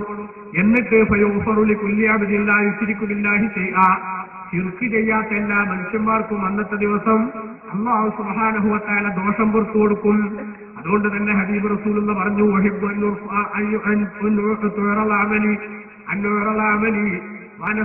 നോമ്പുകാരനായിരിക്കെ എന്റെ അമലുകൾ അള്ളാഹുവിന്റെ മുന്നിൽ വെളിവാക്കപ്പെടുന്നത്, പ്രദർശിപ്പിക്കപ്പെടുന്നത് ഞാൻ ഇഷ്ടപ്പെടുന്നു. വ്യാഴാഴ്ചയും തിങ്കളാഴ്ചയും നോമ്പെടുക്കുന്നത് അതുകൊണ്ട് തന്നെ പ്രത്യേകം പുണ്യമാണ്. ഒരു ദിവസവും മോശമല്ല. ദിവസത്തിൽ നഷ്ടമുണ്ട് എന്ന് ചിലപ്പോൾ നമ്മുടെ പൂർവികർ പറയും. അങ്ങനെ പറയുന്നതിന് കുഴപ്പമില്ല. പക്ഷെ ആ ദിവസത്തിൽ നഷ്ടമുണ്ടെന്ന് പറഞ്ഞത് എന്താണ്? നേരത്തെ ഞാൻ സൂചിപ്പിച്ചതുപോലെ ചില സംഗതികൾക്ക് ഏറ്റവും പറ്റിയ ദിവസം, ആ പറ്റിയ ദിവസവും ഉപയോഗപ്പെടുത്താതെ മറ്റു ദിവസത്തിലേക്ക് കാരണങ്ങളില്ലാതെ നീങ്ങുന്നത് മോശമാണെന്ന അർത്ഥത്തിലാണ്. അതേസമയത്ത് ഒരു ദിവസവും അല്ലാഹു തആല പഠിച്ചതാണ് എല്ലാ ദിവസവും. ആ ദിവസം ഖൈറൊന്നും ചെയ്തുകൂടാ എന്ന ധാരണ ശരിയല്ല. ചൊവ്വാഴ്ച യാത്ര പോയിക്കൂടാ, അല്ലെ ബുധനാഴ്ച യാത്ര പോയിക്കൂടാ, ബുധനാഴ്ച സംഗതി ചെയ്തുകൂടാ, ശനിയാഴ്ച ഈ സംഗതി ചെയ്തുകൂടാ എന്നൊന്നുമില്ല. പക്ഷേ ചില സംഗതികൾക്ക് ഇന്ന ദിവസം നല്ലതാണെന്ന് പഠിപ്പിച്ചാൽ ആ പഠിപ്പിച്ചത് സ്വീകരിക്കൽ നല്ലതാണെന്നാണ് അതിന്റെ അർത്ഥം. അപ്പൊ ആ അർത്ഥത്തിൽ നഷ്ടമുണ്ടെന്ന് പണ്ഡിതന്മാർ ചിലർ രേഖപ്പെടുത്തി. അതേസമയത്ത് ഇബ്നു ഹജർ ഹൈതമി റളിയല്ലാഹു അൻഹു പോലുള്ള ഇമാമിങ്ങളൊക്കെ നഷ്ടനെ സംബന്ധിച്ച് ചോദിച്ചപ്പോ പറഞ്ഞത് എന്താണ്? അവർ പറഞ്ഞത് അതൊന്നും പരിഗണിക്കേണ്ടതില്ല, അങ്ങനത്തെ ചോദ്യം തന്നെ പരിഗണിക്കേണ്ടതില്ല. അതെന്താണ്? നഷ്ടമുണ്ടെന്ന് വിചാരിച്ചുകൊണ്ട് അതിന്റെ കാരണം കൊണ്ട് തന്റെ സംഗതി മുടങ്ങിപ്പോകും എന്നർത്ഥത്തിൽ അന്ധവിശ്വാസത്തിലേക്ക് എത്തുന്ന ഒരു ശൈലി വരുന്നവരെ കുറിച്ചാണ് അപ്പറഞ്ഞത്. അതുകൊണ്ട് തന്നെ വകഭേദത്തോടെ മനസ്സിലാക്കണം. നഷ്ടനെ പൂർണ്ണമായി നിഷേധിക്കേണ്ടതില്ല. അതേസമയത്ത് നഷ്ടമുള്ളൊരു ദിവസമാണ്, അതുകൊണ്ട് അന്നൊരു നന്മ ചെയ്താൽ ഗുരുത്വം പിടിക്കില്ല എന്ന അർത്ഥത്തിലുള്ള കാഴ്ചപ്പാടിലേക്ക് അങ്ങനെയും പോകേണ്ടതില്ല എന്ന അർത്ഥത്തിൽ വേർതിരിച്ച് നമ്മൾ ഈ കാര്യം മനസ്സിലാക്കണം. കാരണം നഫ്സിന്റെ ദിവസങ്ങളെ കുറിച്ച് ഖുർആനിൽ തന്നെ അല്ലാഹു സുബ്ഹാനഹു വ തആല ചിലയിടത്തൊക്കെ പരിചയപ്പെടുത്തിയിട്ടുണ്ട്. അതുകൊണ്ട് തന്നെ കാടടച്ച് വെടിവെച്ച് നിഷേധിക്കുന്നവരായി നമ്മൾ മാറണ്ട. പക്ഷേ ഓരോ സംഗതിയുടെ പേരിൽ നമ്മുടെ കൈറുകളൊക്കെ മുടങ്ങി പോകേണ്ട സംഗതികളും ഉണ്ടാക്കേണ്ടതില്ല. നിങ്ങൾ നോക്ക്, നമ്മുടെ കൂട്ടത്തിൽ ചില സഹോദരങ്ങൾ വീട്ടിൽ നിന്ന് എന്തോ ഒരു പ്രധാനപ്പെട്ട കാര്യത്തിന് പുറത്തേക്ക് ഇറങ്ങുന്നു. ആ ഇറങ്ങുന്ന സമയത്ത് അതാ പെട്ടെന്ന് ഒരു കറുത്ത പൂച്ചാണ്ട് ഓടി. കറുത്ത പൂച്ച മുന്നുകാണ് ഓടി. ആ പൂച്ച അവിടുന്ന് അപ്പുറത്ത് ആരോ എറിഞ്ഞാട്ടിയപ്പോ ഓടിയതേക്കും. ഇപ്പം പുറപ്പെടുന്നത് ഈ നേരാൻ നോക്കിക്കണ പൂച്ചയുടെ പണി അല്ലല്ലോ. അങ്ങനെ ഓടിയപ്പോ ഇയാൾ ഇവിടെ എന്നിട്ട് പറയുന്നത് നീ ശരിയാവില്ല. അല്ലെങ്കിൽ തന്നെ ഞാൻ 100 വട്ടം പറഞ്ഞതാണ് അവനോട്, ചൊവ്വാഴ്ച ഇതിന് നിൽക്കണ്ട, ചൊവ്വാഴ്ച ഇതിന് നിൽക്കണ്ടെന്ന് 100 വട്ടം അവനോട് ഞാൻ പറഞ്ഞതാണ്. ഓ കേട്ടില്ല. ഇപ്പൊ എന്തുണ്ടായി? പൂച്ചവടിയിലെ ഇഞ്ചു വല്ലതും വേണോ തെളിവ്? അങ്ങനെയല്ല ഹബീബ് റസൂലുള്ളാഹി പഠിപ്പിക്കുന്നു. അങ്ങനത്തെ അപലക്ഷണങ്ങൾ കണ്ടുകൊണ്ട് അതിന്റെ അടിസ്ഥാനത്തിൽ നിങ്ങൾ മുന്നോട്ടിറങ്ങിയ ഒരു തീരുമാനത്തിൽ നിന്നും മടങ്ങണ്ട. അഥവാ അങ്ങനെ ആരുടെയെങ്കിലും മനസ്സിൽ വല്ല തോന്നലും വന്നാൽ അവൻ അല്ലാഹു സുബ്ഹാനഹു വ തആലയിലേക്ക് തവക്കുലാക്കിയിട്ട് ഖൈറ് കൊണ്ടുവരുന്നതും ഷർറ് കൊണ്ടുവരുന്നതും അല്ലാഹു തആലയാണ് എന്ന ഒരു ചിന്തയിൽ റബ്ബിൽ തവക്കുലാക്കിയിട്ട് അവനങ്ങ് ഇറങ്ങിയാൽ, അതിനൊക്കെ ഇസ്ലാം കുറെ കാര്യങ്ങൾ നമ്മളെ പഠിപ്പിച്ചിട്ടുണ്ട്. വീട്ടിൽ നിന്ന് ഇറങ്ങുന്ന സമയത്ത് നഷ്ടില്ലാത്ത നല്ല ദിവസങ്ങളൊക്കെ നോക്കിയിട്ട് ഇറങ്ങി ആരും സുബഹി കേൾക്കാത്തവർ. മൂവാരെ സംബന്ധിച്ചിടത്തോളം റസൂലുള്ളാഹി സ്വല്ലല്ലാഹു അലൈഹി വസല്ലം പഠിപ്പിച്ച ദീനനുസരിച്ച് പണ്ഡിതന്മാർ പറഞ്ഞപ്പോ ഷാഫിഈ പോലത്തെ പറഞ്ഞെന്താ, സുബഹി നിസ്കരിക്കാത്ത ചങ്ങായിക്ക് അന്ന് മൊത്തം നഷ്ടാ. അത് വെള്ളിയെന്നാളും വെള്ളിയാഴ്ച ഒന്നിച്ചൊന്നാലും ശരി, മനസ്സിലായി? അന്ന് ഓരോ നഷ്ടാണ്. കാരണം എന്താ? ബഹുമാനപ്പെട്ട ഇസ്ലാം പറഞ്ഞു, സുബഹി ഒരാള് ജമാഅത്തായിട്ട് നിസ്കരിച്ചാൽ അല്ലെങ്കിൽ അല്ലാത്ത നിലക്ക് നിസ്കരിച്ചാൽ ഫഹുവ ഫീ ദിമ്മത്തില്ല, അവൻ അല്ലാഹുവിന്റെ പ്രത്യേക പ്രൊട്ടക്ഷനിലാണ് എന്ന് ആര് പഠിപ്പിച്ചു? നിസ്സലും ആളുകൾ പഠിപ്പിച്ചു. അപ്പൊ സുബഹി നിസ്കരിച്ചാത്തവന് ശരിക്കും ആത്മീയമായിട്ട് ശരിക്കും കിട്ടേണ്ട പ്രൊട്ടക്ഷൻ കിട്ടിയിട്ടില്ല. അത് കിട്ടാത്തവൻ ഇതിന്റെ ദിവസം നാശില്ലാത്തതാണ് കണ്ടോണ്ട് വലിയ കാര്യമൊന്നുമില്ല. ഒറ്റ ഒക്കെ നിസ്കരിച്ചാത്തവൻ മകളെ പേറ്റുടിക്കൊണ്ടിരുന്നുണ്ട് ഉസ്താദെ, അതുകൊണ്ട് ഇപ്പൊ നല്ലൊരു ദിവസം വേണ്ടി എന്നൊന്ന് പറയാൻ ഒന്നൂറുള്ളത് എനിക്ക് നല്ലൊരു ദിവസം ഇല്ലാതെ പറയുന്നത് അല്ലേ? സുബഹി നിസ്കരിച്ചാത്ത ചങ്ങായിക്ക് ഒരു ദിവസവും നല്ലതല്ല, ഒരു ഫുള്ള് ശകുനപ്പഴ തന്നെയാണ്. അങ്ങനെയല്ലാതെ ഒരിക്കലും തന്നെ ശകുനപ്പഴയുടെ കാരണം പറഞ്ഞ് അല്ലെങ്കിൽ ഒരാൾ പിന്നെ നിങ്ങോട്ട് വിളിച്ചു, ഇയാളെങ്കിട്ട് ഇറങ്ങി ഒരു കാര്യത്തിനാണ് ഇറങ്ങിയതാണ്. ഇറങ്ങിയപ്പോഴാണ് മറ്റേ ഉണ്ടെന്ന ഒരാൾ എന്ത് ചെയ്യണത്, ഇയാൾ മൊബൈൽ എടുത്തിട്ടില്ല, മൊബൈൽ എടുത്തിട്ടില്ല എന്ന് പറയാൻ വേണ്ടി. കാരണം ഞാൻ അതെടുക്കാതെ ഇയാൾ പോയിട്ടുണ്ടെങ്കിൽ ചിലപ്പോൾ ബസ്സിന്റെ അവിടെ പോയിട്ട് തിരിച്ചും കിട്ടാൻ മൊബൈൽ എടുക്കാൻ വരും. അപ്പോഴൊക്കെ ആ ബസ് പോകും. പിന്നെ ചിലപ്പോൾ 2 മണിക്കൂർ കഴിഞ്ഞിട്ട് ബസ് കിട്ടുള്ളൂ. പലാക്കിന്റെ അവലും കഴിഞ്ഞാൽ കഴിഞ്ഞ് വേറൊന്നും വേണ്ട. അപ്പൊ അതുകൊണ്ട് ഇയാൾ എന്ത് ചെയ്തു, കുട്ടിയിൽ ഒരാൾ ഉള്ളത് പിന്നെ ഇയാളെ മൊബൈൽ കാരണം പിന്നെന്ന് വിളിച്ചു. ഇയാളാ ഇറങ്ങി അതേ സ്പീഡിൽ ഉള്ളിക്കന്റെ കാര്യം. കാരണം എന്താ, ഉള്ളിൽ പോയിട്ട് കാര്യമില്ല, കാരണം എന്താ, പിന്നെന്ന് വിളിച്ചാൽ ആ സംഗതി സക്സസ് ആവില്ല. അങ്ങനെ ഉണ്ടോ? അങ്ങനൊന്നുമില്ല. നിങ്ങളൊരു സംഗതിക്ക് ഇറങ്ങുന്ന സമയത്ത് ബഹുമാനപ്പെട്ട ഇസ്ലാം പഠിപ്പിച്ച് സംഗതി ചെയ്തിട്ട് ഇറങ്ങി നോക്കി ഏത് ദിവസവും പറ്റും. നിങ്ങൾക്ക് ഏത് ദിവസവും പറ്റും. കാരണം ദിവസങ്ങളൊക്കെ അന്ന് പഠിച്ചതാ. ആ ദിവസങ്ങളിലൊക്കെ നിങ്ങൾക്ക് സംഭവിക്കാവുന്ന അരുതായ്മകളെയും അബദ്ധങ്ങളെയും നിങ്ങളിൽ നിന്ന് ഒഴിവാക്കി വിടാൻ ആവശ്യമായ ആത്മീയമായ പ്രൊട്ടക്ഷന്റെ ശൈലി ബഹുമാനപ്പെട്ട ഇസ്ലാം പഠിപ്പിച്ചിട്ടുണ്ട്. അത് ചെയ്തിട്ട് നിങ്ങൾ ഇറങ്ങി നോക്കി. നിങ്ങൾ ഒരു കല്യാണം ആലോചിക്കാൻ വേണ്ടി ഇറങ്ങാം. ആ ഇറങ്ങുന്ന സമയത്ത് ഇസ്ലാം പറഞ്ഞതിന് മര്യാദ ഉണ്ടായോ ചെയ്തിട്ട് ഇറങ്ങി നോക്കി. 2 റക്അത്ത് ഇസ്തിഖാറത്തിന്റെ സുന്നത്ത് നിസ്കരിക്കണം. ഏതൊരു കാര്യത്തിൽ ഇറങ്ങുമ്പോഴും ബഹുമാനപ്പെട്ട നബി സല്ലല്ലാഹു അലൈഹി വസല്ലം തങ്ങൾ നമ്മെ പഠിപ്പിച്ചിട്ടുള്ള കാര്യമാണ് ഇസ്തിഖാറത്തിന്റെ 2 റക്അത്ത് നിസ്കരിക്കണം. എന്താ ഇസ്തിഖാറത്തിക്കാൻ? ഈ സംഗതിയിൽ ഹൈറുണ്ടോ എന്ന് അന്വേഷിക്കാനുള്ള നിസ്കാരം. ഹജ്ജിന് പോകാൻ തീരുമാനിച്ചാൽ വരെ നിസ്കരിക്കണം. എന്താ ഹജ്ജ് ഹൈറാണോ അല്ലേന്നല്ല, മറിച്ച് ഇക്കൊല്ലത്തിന്റെ യാത്ര ശരിയാണോ അല്ലേ? മകളെ കെട്ടിക്കാൻ തീരുമാനിക്കുമ്പോൾ ഇസ്തിഖാറത്തിന്റെ 2 റക്അത്ത് നിസ്കരിക്കണം. എന്താ, മകളെ കെട്ടിക്കണോ ആലോചിക്കാനല്ല, ഇപ്പോഴത്തെ കല്യാണം വേണോ വേണ്ടെന്ന് ചിന്തിക്കാൻ, അല്ലെങ്കിൽ ഈ പ്രപ്പോസൽ വേണോ വേണ്ടെന്ന് ചിന്തിക്കാൻ. എന്താണ് ഇസ്തിഖാറത്തിച്ചാൽ? 2 റക്അത്ത് സുന്നത്ത് നിസ്കരിക്കാൻ സാധാരണ പോലെ ഇസ്തിഖാറത്തിന്റെ സുന്നത്തെ നിസ്കരിക്കുന്നു എന്ന് നിയത്ത് ചെയ്തിട്ട് പുതിയ എന്തൊരു സംരംഭത്തിലേക്ക് നമ്മൾ ഇറങ്ങുമ്പോഴും ചെയ്യേണ്ട സംഗതിയാണത്. അള്ളാഹിനോട് ആലോചിച്ചല്ല നമ്മൾ സംഗതിക്ക് ഇറങ്ങരുത്. അള്ളാഹിനോട് ആലോചിക്കാൻ 2 റക്അത്ത് ഇസ്തിഖാറത്തിന്റെ സുന്നത്ത് നിസ്കരിക്കുക. നിസ്കാരം കറാഹത്തില്ലാത്ത സമയത്ത്, അതായത് സുബഹി നിസ്കരിച്ച സൂര്യൻ ഉദിച്ചു പോകുന്ന വരെ നിസ്കരിക്കരുത്, നട്ടുച്ച സമയത്ത് നിസ്കരിക്കരുത്, അസർ കഴിഞ്ഞ മഗ്‌രിബ് വരെ നിസ്കരിക്കരുത്.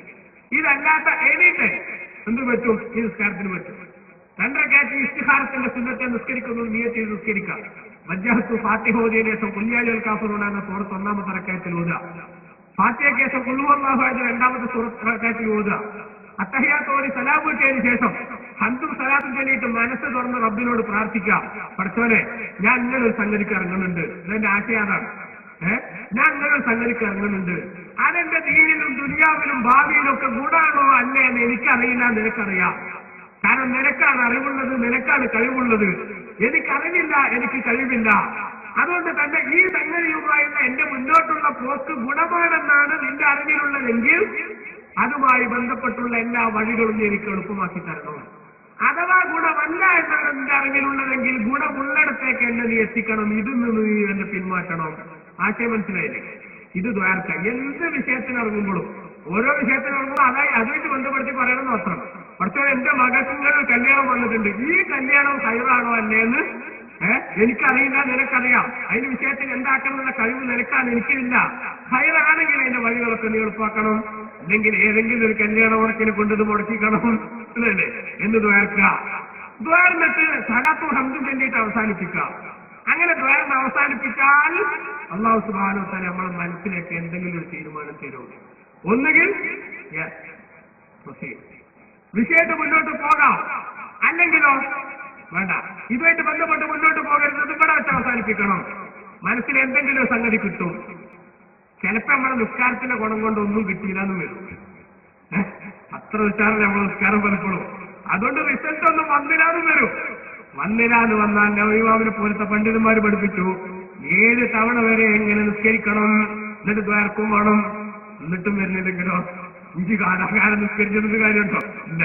പിന്നെ ഇനി വിഷയമായിട്ട് ഞാൻ മുന്നോട്ട് പോയിക്കോ. 7 വട്ടം അള്ളാഹിനോട് ചോദിച്ച സ്ഥിതിക്ക് ഡയറക്റ്റ് ആയിട്ട് അള്ളാഹുത്താല നിനക്ക് ഉത്തരം തന്നില്ലെങ്കിലും ഇനി ആ വിഷയത്തിൽ സക്സസ് ആവാൻ ആവശ്യമായ പണി ആര് ചെയ്യും? അള്ളാഹുത്താല ചെയ്യും. അപ്പൊ അങ്ങനെ ഇസ്തിഖാറത്ത് നിസ്കരിച്ച് അള്ളാഹുവിനോട് വിഷയം ചോദിച്ചുകൊണ്ട് സംഗതിക്കിറങ്ങുക. പിന്നെ വീട്ടിൽ നിന്ന് പുറത്തിറങ്ങുന്ന സമയത്ത് ബിസ്മില്ലാഹി തവക്കൽതു അലല്ലാഹ് ലാ ഹൗല വലാ ഖുവത ഇല്ലാ ബില്ലാഹ് എന്ന് ചൊല്ലിയിട്ടിറങ്ങുക. അങ്ങനെ ചൊല്ലിയിട്ടിറങ്ങിയ കറുത്ത പൂച്ചയല്ല, കറുകറുത്ത പൂച്ച എന്റെ മുന്നിൽ കൂടെ ചാടിയാലും നമ്മളെ സംബന്ധിച്ചിടത്തോളം ഒന്നും ബേജാറാകേണ്ടയില്ല. കാരണം ബഹുമാനപ്പെട്ട റസൂലുള്ളാഹി സ്വല്ലല്ലാഹു അലൈഹി വസല്ലം തങ്ങൾ പറഞ്ഞത് അങ്ങനെ ചൊല്ലിക്കൊണ്ട് ഏതെങ്കിലും ഒരാൾ വീട്ടിൽ നിന്ന് പുറത്തിറങ്ങിയാൽ അല്ലാഹുവിന്റെ ഭാഗത്തു നിന്ന് മലക്കുകളെ കൊണ്ട് അല്ലാഹു തആല വിളിച്ചു പറയിപ്പിക്കുന്നതാണ്, നിന്നതാ സംരക്ഷിക്കപ്പെട്ടു, നിനക്ക് വേണ്ട സൗകര്യങ്ങളെല്ലാം നൽകപ്പെട്ടു. അതേപോലെ തന്നെ പിശാച് അവനെ തൊട്ട് ദൂരത്തായി പോകും. കാരണം അവനെ ഇനി ഉപദ്രവിക്കാൻ പിശാചിന് സാധിക്കില്ല. അപ്പൊ ആ വിധത്തിൽ ആത്മീയമായ മുൻകരുതലുകൾ എടുത്തുകൊണ്ട് പ്രിയമുള്ളവരെ ഏത് ദിവസത്തിലും ഏത് സംഗതിക്കും നമുക്കിറങ്ങാം. അതേ സമയത്ത് ചില സംഗതികൾക്ക് ചില ദിവസം പ്രത്യേകമായിട്ട് പണ്ഡിതന്മാർ പഠിപ്പിച്ചിട്ടുണ്ട്. ആ ദിവസം ആ രൂപത്തിൽ തന്നെ നമ്മൾ ഉപയോഗപ്പെടുത്തണം എന്ന് മാത്രം. അതേപോലെ തന്നെ നിങ്ങൾ നോക്ക്, യാത്ര ചെയ്യുന്ന സമയത്ത് ആ യാത്ര നമുക്ക് സക്സസ് ആയി കിട്ടാൻ കറുത്ത പൂച്ച മുന്നിൽ കൂടെ ചാടാതിരുന്നാൽ മാത്രം പോരാ. വാഹനത്തിൽ കയറേണ്ട ദിക്റുകൾ റസൂൽ പഠിപ്പിച്ച് ചൊല്ല. നമുക്കറിയില്ലേ, രാവിലെ ഫാത്തിഹയും അതേപോലെ ഖുൽ ഹുവല്ലാഹു അഹദ് റബ്ബിൽ ഫലഖ് റബ്ബിൻ നാസും ആയത്തുൽ കുർസിയും ഓതുക. അതേപോലെ സൂറത്തുൽ ഹശ്റിന്റെ അവസാനത്തിലുള്ള ലൗ അൻസൽനാ ഹാദൽ ഖുർആന അലാ ജബലിൻ ലറഅയ്തഹു ഖാശിഅൻ മുതസദ്ദിഅൻ മിൻ ഖശിയത്തില്ലാഹ് എന്ന് തുടങ്ങുന്ന ആ 3 ആയത്തുകൾ അത് പാരായണം ചെയ്യുക. അതുപോലെ തന്നെ സൂറത്തുൽ ബഖറയുടെ അവസാനത്തിലുള്ള ആമന റസൂൽ പാരായണം ചെയ്യുക. അഊദു ബികലിമാത്തില്ലാഹി തമ്മാത്തി എന്ന ദിക്ർ ചൊല്ലുക. ബിസ്മില്ലാഹിൽ ലദീ ലാ യദുറു മഅ ഇസ്മിഹി എന്ന ദിക്ർ ചൊല്ലുക. ഇങ്ങനെ തുടങ്ങിയിട്ടുള്ള ആത്മീയമായ മുൻകരുതലുകൾ നമ്മൾ എടുത്താൽ പിന്നെ വേറെയുള്ള ചിന്താഗതികൾക്കൊന്നും അർത്ഥമില്ല. അതൊന്നും ചെയ്യാതെ ആത്മീയമായ മുന്നൊരുക്കങ്ങളൊന്നും നമ്മൾ നടത്താതെ അഭ്യുതത്തിലുള്ള ഗുണങ്ങളൊന്നും ചെയ്യാതെ വെറും കലണ്ടറിലെ നക്സ് മാത്രം നോക്കി അതുമാത്രം നോക്കി നടക്കുന്ന സ്വഭാവം നമുക്ക് പറ്റിയതല്ല. അതേസമയത്ത് അത് തള്ളേണ്ടതല്ല, അത് നമുക്ക് സ്വീകരിക്കാവുന്നത് തന്നെയാണ്. അത് ബഹുമാനപ്പെട്ട ഇസ്ലാം പഠിപ്പിച്ചതുമാണ്. അതിന്റെ അർത്ഥം എന്താണ്? ചില സംഗതികൾക്ക് അതിനേക്കാളും പവറുള്ള ദിവസം വേറെയുണ്ടെന്ന കാഴ്ചപ്പാടാണ് അതിലൂടെ പണ്ഡിതന്മാർ നമ്മുടെ ശ്രദ്ധയിൽപ്പെടുത്തുന്നത്. അതുകൊണ്ട് തന്നെ ദിവസങ്ങളുടെ കൂട്ടത്തിൽ വ്യാഴാഴ്ചയുടെ മഹത്വം, അതേപോലെ തിങ്കളാഴ്ചയുടെ മഹത്വം, എനിക്ക് വേണ്ട പ്രത്യേകതകൾ, അതുപോലെ തന്നെ വെള്ളിയാഴ്ചയുടെ മഹത്വങ്ങൾ ഒക്കെ നമ്മൾ പറഞ്ഞു. ചൊവ്വാഴ്ച ഒന്നിനും പറ്റാത്ത ദിവസമാണെന്ന് പറഞ്ഞ് ഒരു സംഗതിയും അന്ന് ചെയ്യേണ്ട എന്ന് വെക്കേണ്ടതില്ല. മറിച്ച് എല്ലാ ദിവസങ്ങളിലും നമുക്ക് അള്ളാഹുവിന്റെ പ്രൊട്ടക്ഷനിലാവാനുള്ള അതാ സുബഹി നിസ്കാരം നിർവഹിച്ചുകൊണ്ട് ഇറങ്ങേണ്ട സംഗതി അതൊന്നും ചെയ്യാൻ നമ്മൾ ഏറ്റവും നല്ല ദിവസം നോക്കിയിട്ടും കാര്യമല്ല എന്ന വസ്തുത നമ്മൾ മനസ്സിലാക്കണം. അതേപോലെ പല ആളുകളുടെയും മനസ്സിൽ പല ധാരണകളും ഉണ്ട്. മുഹറം 1 തുടങ്ങിയാൽ പിന്നെ ബേജാറാണ്, പഠിച്ചോനെ 10 കഴിയാതെ ഇനി എന്താ ചെയ്യാൻ പറ്റുക, ഒരു സംഗതിയും ചെയ്തുകൂടാന്നുള്ള ധാരണയാണ്. യാത്ര പോകാൻ പാടില്ല, കല്യാണം തീരുമാനിക്കാൻ പാടില്ല, ഒരു സംഗതിക്കും ആ ദിവസങ്ങൾ പറ്റില്ല. മുഹറം 1 തുടങ്ങിയാൽ പിന്നെ പലർക്കും ബേജാറാണ്. വാസ്തവത്തിൽ അങ്ങനത്തെ ബേജാറിന് അർത്ഥമുണ്ടോ? ഇല്ല. മുഹറം 1 മുതൽ 10 വരെയുള്ള ദിവസം വലിയ പവറുള്ള ദിവസങ്ങളാണ്, മഹത്വമുള്ള ദിവസങ്ങളാണെന്നാണ് ബഹുമാനപ്പെട്ട പണ്ഡിതന്മാർ റസൂലുള്ളാഹിന്റെ ഹദീസ് വിശദീകരിച്ചുകൊണ്ട് നമ്മളോട് പറഞ്ഞത്. അപ്പൊ ആ മുഹറം 10 ദിവസം നല്ല സംഗതി ഒന്നും പറ്റൂല എന്ന് പറയുന്നതിന് അർത്ഥമല്ല. അതേസമയത്ത് ഒരു പക്ഷേ മുമ്പാരെങ്കിലും അങ്ങനെ പറഞ്ഞിരിക്കാം, എന്ത് ഈ മുഹറം 10 ഒരു സംഗതിക്ക് ഉന്ന വിളിക്കേണ്ട ഒരു പക്ഷേ ചില മഹാന്മാര് പറഞ്ഞിട്ടുണ്ടാകും. അതിന്റെ അർത്ഥം എന്താ? ആ മുഹറം 1 മുതൽ 10 ദിവസം സുന്നത്തോം എടുക്കാൻ തീരുമാനിച്ചതാണ്. അതിന് ശല്യം ചെയ്യാൻ ആര് വന്നാലും ഞാൻ നിൽക്കൂല എന്നുള്ള അർത്ഥത്തിൽ അവര് പറഞ്ഞിട്ടുണ്ടാകും. അത് പിന്നെ പുറത്തു വന്നപ്പോ അറക്കൽ രാജാവ് ആനതുപ്പി എന്ന് പറഞ്ഞ പോലെ, അറക്കൽ രാജാവ് ആനതുപ്പി എന്ന് പറഞ്ഞതുപോലെ പുറത്തു വന്നപ്പോ മുഹറം 1 മുതൽ 10 വരെ ഒന്നും പറ്റൂലാതായി പോയതായിരിക്കാം. ഒരിക്കലും തന്നെ അങ്ങനത്തെ ഒരു ധാരണ ശരിയല്ല. ചില ആളുകൾ അവിടുന്ന് കൊണ്ടുപോയിട്ട് സഫർ 10 കഴിയാതെ ഒരു സംഗതിയും പറ്റൂലാന്നും, ചില ഒരു സഫർ മാസത്തിൽ സഫർ തന്നെ പറ്റൂലാന്നും ഇങ്ങനെ പ്രാസമൊപ്പിച്ചുകൊണ്ടൊക്കെ പറയുന്ന ശൈലിയുണ്ട്. ഒരിക്കലും തന്നെ അങ്ങനത്തതൊക്കെ അന്ധവിശ്വാസങ്ങളാണ്. അതൊന്നും മുസ്ലിം ഉമ്മത്ത് നടപ്പാക്കേണ്ട കാര്യമല്ല, മുസ്ലിങ്ങളാരോട്ട് നടപ്പാക്കണമില്ല. ചിലരിങ്ങനെ ധരിച്ചു വെച്ചിട്ടുള്ള സംഗതിയാണ്. അതിന്റെ പേരിലൊന്നും സുന്നത്ത് ജമാഅത്തിനെ കുതിര കയറാൻ വിദഅത്തിന്റെ കക്ഷികളോട്ട് സമയം കളയാനൊന്നും കണ്ട. കാരണം ഞങ്ങളാരും അതിന്റെ വാക്താക്കളല്ല. ഇതികളൊക്കെ മുഹറമാസമെങ്ങാനും അത് ഉദിച്ചു വരുന്ന ആദ്യത്തെ ദിവസം മറിഞ്ഞു കണ്ടാൽ ആ കൊല്ലം തന്നെ പോക്കാണെന്ന് ധരിച്ചു വെച്ച് സമാധാനമല്ലാതെ എത്ര ഉമ്മമാരാ നടക്കുന്നത്, എത്ര സഹോദരന്മാരാ നടക്കുന്നത്. മുഹറം മറിഞ്ഞുകൊണ്ട് ഇന്നിപ്പോ എന്താ കാട്ട, ആ മറിഞ്ഞ ഭാഗം കാണൂലെന്നല്ലാതെ വേറെ യാതൊരു വിധത്തിലെ കുഴപ്പവും ആ വിഷയത്തിലില്ല. പ്രിയമുള്ള സഹോദരങ്ങളെ, നിങ്ങൾ ചിന്തിച്ചു നോക്ക്. ആ നിലാവ് കാണുന്ന സമയത്ത്, ചന്ദ്രൻ ഉദിക്കുന്ന സമയത്ത് നമുക്ക് ചൊല്ലാൻ നിർദ്ദേശിക്കപ്പെട്ട പ്രാർത്ഥന ചൊല്ലണം. അല്ലാഹുമ്മ അലൈനാ ബിൽ-അംനി വൽ-ഈമാനി വസ്സലാമ ഹിലാലു ഖൈരിൻ വറുസ്ദ് തുടങ്ങിയിട്ടുള്ള അഷ്റഫുൽ ഖൽഖ് സല്ലല്ലാഹു അലൈഹി വസല്ലം തങ്ങൾ പ്രാർത്ഥിക്കാൻ പഠിപ്പിച്ച ആ പ്രാർത്ഥനകൾ ചൊല്ലിക്കൊണ്ട് ആ മാസങ്ങൾ നമ്മൾ വരവേൽക്കുക. എന്നല്ലാതെ മരത്തിന്റെ പിന്നിലൂടെ കുറച്ചേ കാണുള്ളൂ, വീട്ടിന്റെ മറവുണ്ടെങ്കിലും കുറച്ചേ കാണുള്ളൂ. അതൊരിക്കലും തന്നെ അതിന്റെ ഒരു കുഴപ്പമായിട്ടോ അല്ലെങ്കിൽ അറിഞ്ഞു കണ്ടതിന്റെ പേരിൽ എന്തെങ്കിലും പ്രശ്നം ഉണ്ടാവുന്നോ ധരിക്കേണ്ടതില്ല. വിചാരിക്കുന്നത് തെറ്റാണ്. ആ വിധത്തിലൊന്നുമല്ല കാര്യങ്ങളുടെ യഥാർത്ഥ കടപ്പ്.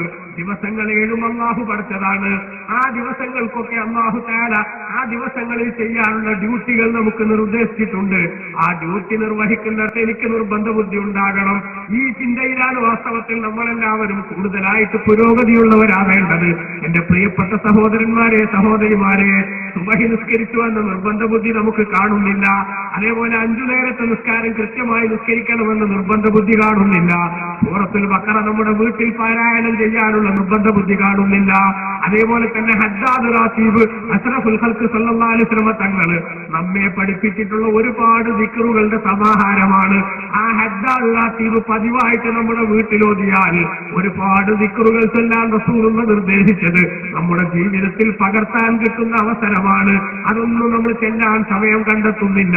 അതൊന്നുമില്ലാതെ നമ്മൾ ആ ദിവസം നാഷണൽ ഡോന്ന് മാത്രം നോക്കാൻ നടക്കേണ്ടതില്ല. ഇതൊക്കെ ചെയ്തുകൊണ്ട് അതും കൂടെ നമുക്ക് നോക്കുകയും ചെയ്യാമെന്നാണ്. അതുകൊണ്ട് പുരോഗമനത്തിന്റെ പേരിൽ ഒന്നും ഇല്ല എന്ന് പറയാൻ ഞാൻ ആളല്ല. അതേസമയത്ത് ഇത് നോക്കിയാൽ ബാക്കിയൊന്നും വേണ്ടതില്ല എന്ന് പറയണേ ആ പൊട്ടപ്പോയത്തത്തിനും നമ്മൾ ആരും നിന്നു കൊടുക്കരുതെന്ന് എന്റെ പ്രിയപ്പെട്ട സഹോദരങ്ങളോട് വിനയത്തിന്റെ ഭാഷയിൽ ഉണർത്താൻ ഞാൻ ഈ സമയം ഉപയോഗപ്പെടുത്തട്ടെ. അതേപോലെ പ്രിയമുള്ളവരെ, നല്ല ദിവസങ്ങൾ ഒരുപാടുണ്ട്. എല്ലാ മാസത്തിലെയും 13, 14, 15 അയ്യാബുൽ ബീൽ എന്ന പേരിൽ അറിയപ്പെടുന്ന അറബി മാസത്തിലെ 13, 14, 15 ദിവസങ്ങൾ പ്രത്യേകം സുന്നത്ത് നോമ്പിന് നിർദ്ദേശിക്കപ്പെട്ടിട്ടുള്ള ദിവസങ്ങളാണ്. മഹാന്മാരായ സഹാബികളിൽ പലരോടും അല്ലാഹുവിന്റെ റസൂല് സ്വല്ലല്ലാഹു അലൈഹി വസല്ലം തങ്ങൾ ഈ 3 ദിവസം നോമ്പ് നോൽക്കാൻ വസിയ്യത്ത് ചെയ്തു എന്ന് ഹദീസിന്റെ ഗ്രന്ഥങ്ങളിൽ സഹാബികളുടെ പ്രസ്താവനകൾ നമുക്ക് കാണാൻ സാധിക്കും. അപ്പൊ ഏറ്റവും നല്ല ദിവസങ്ങളായിട്ട് പരിഗണിക്കേണ്ടതാണ്. അതേപോലെ തന്നെ അയ്യാമു സൂദ് എന്ന പേരിൽ അറിയപ്പെടുന്ന എല്ലാ അറബി മാസത്തിന്റെയും അവസാനത്തിലുള്ള 28, 29, 30 ദിവസങ്ങൾ പറ്റുമെങ്കിൽ 30 ഉണ്ടാവാതിരിക്കാൻ സാധ്യതയുള്ളത് കൊണ്ട് 27 കൂടെ സുന്നത്ത് നോമ്പെടുത്ത് ശീലിക്കുന്നത് നല്ലതാണെന്ന് പണ്ഡിതന്മാർ പഠിപ്പിച്ചിട്ടുണ്ട്. അതേപോലെ നിങ്ങൾ നോക്ക്, ദിവസങ്ങളുടെ കൂട്ടത്തിൽ ഏറ്റവും പ്രാധാന്യത്തോടുകൂടെ കാണേണ്ട ദിവസമാണ് അറഫാ ദിവസം.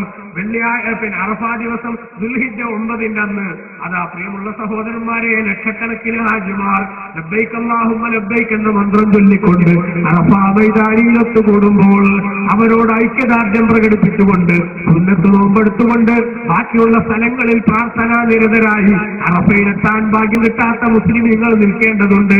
അത് പവറുള്ള ദിവസമാണ് അറഫാ ദിവസം. അന്നൊരാൾ സുന്നത്ത് നോമ്പെടുത്താൽ വരാനിരിക്കുന്ന ഒരു കൊല്ലത്തെ ദോഷം പൊറുക്കപ്പെടുമെന്ന് ബഹുമാനപ്പെട്ട റസൂലുള്ളാഹി സ്വല്ലല്ലാഹു അലൈഹി വസല്ലം പഠിപ്പിച്ചിട്ടുണ്ട്. അതേപോലെ തന്നെ നോമ്പെടുക്കാനും മറ്റ് സൽക്കർമ്മങ്ങൾ ചെയ്യാനും ഏറ്റവും പവറുള്ള ദിവസങ്ങളാണ് ദുൽഹിജ്ജ 1 മുതൽ 10 വരെയുള്ള ദിവസങ്ങൾ. അതിന്റെ മഹത്വം നമ്മൾ ആർത്ഥത്തിൽ മനസ്സിലാക്കണം. മുഹറം മാസം പൊതുവിലും മുഹറത്തിന് ആദ്യത്തെ 10 ദിവസം വിശേഷിച്ചും അതിന് മുഹറം 9ഉം 10ഉം വിശേഷിച്ച് ആശൂറാ എന്ന് പറയുന്ന ദിവസങ്ങൾ വിശേഷിച്ചും വലിയ പവറുള്ളതാണ്. ഇബാദത്ത് കൊണ്ടും നോമ്പ് കൊണ്ടും അതേപോലെ തന്നെ പ്രാർത്ഥന കൊണ്ടുമൊക്കെ ധന്യമാക്കേണ്ട ദിവസങ്ങളാണ്.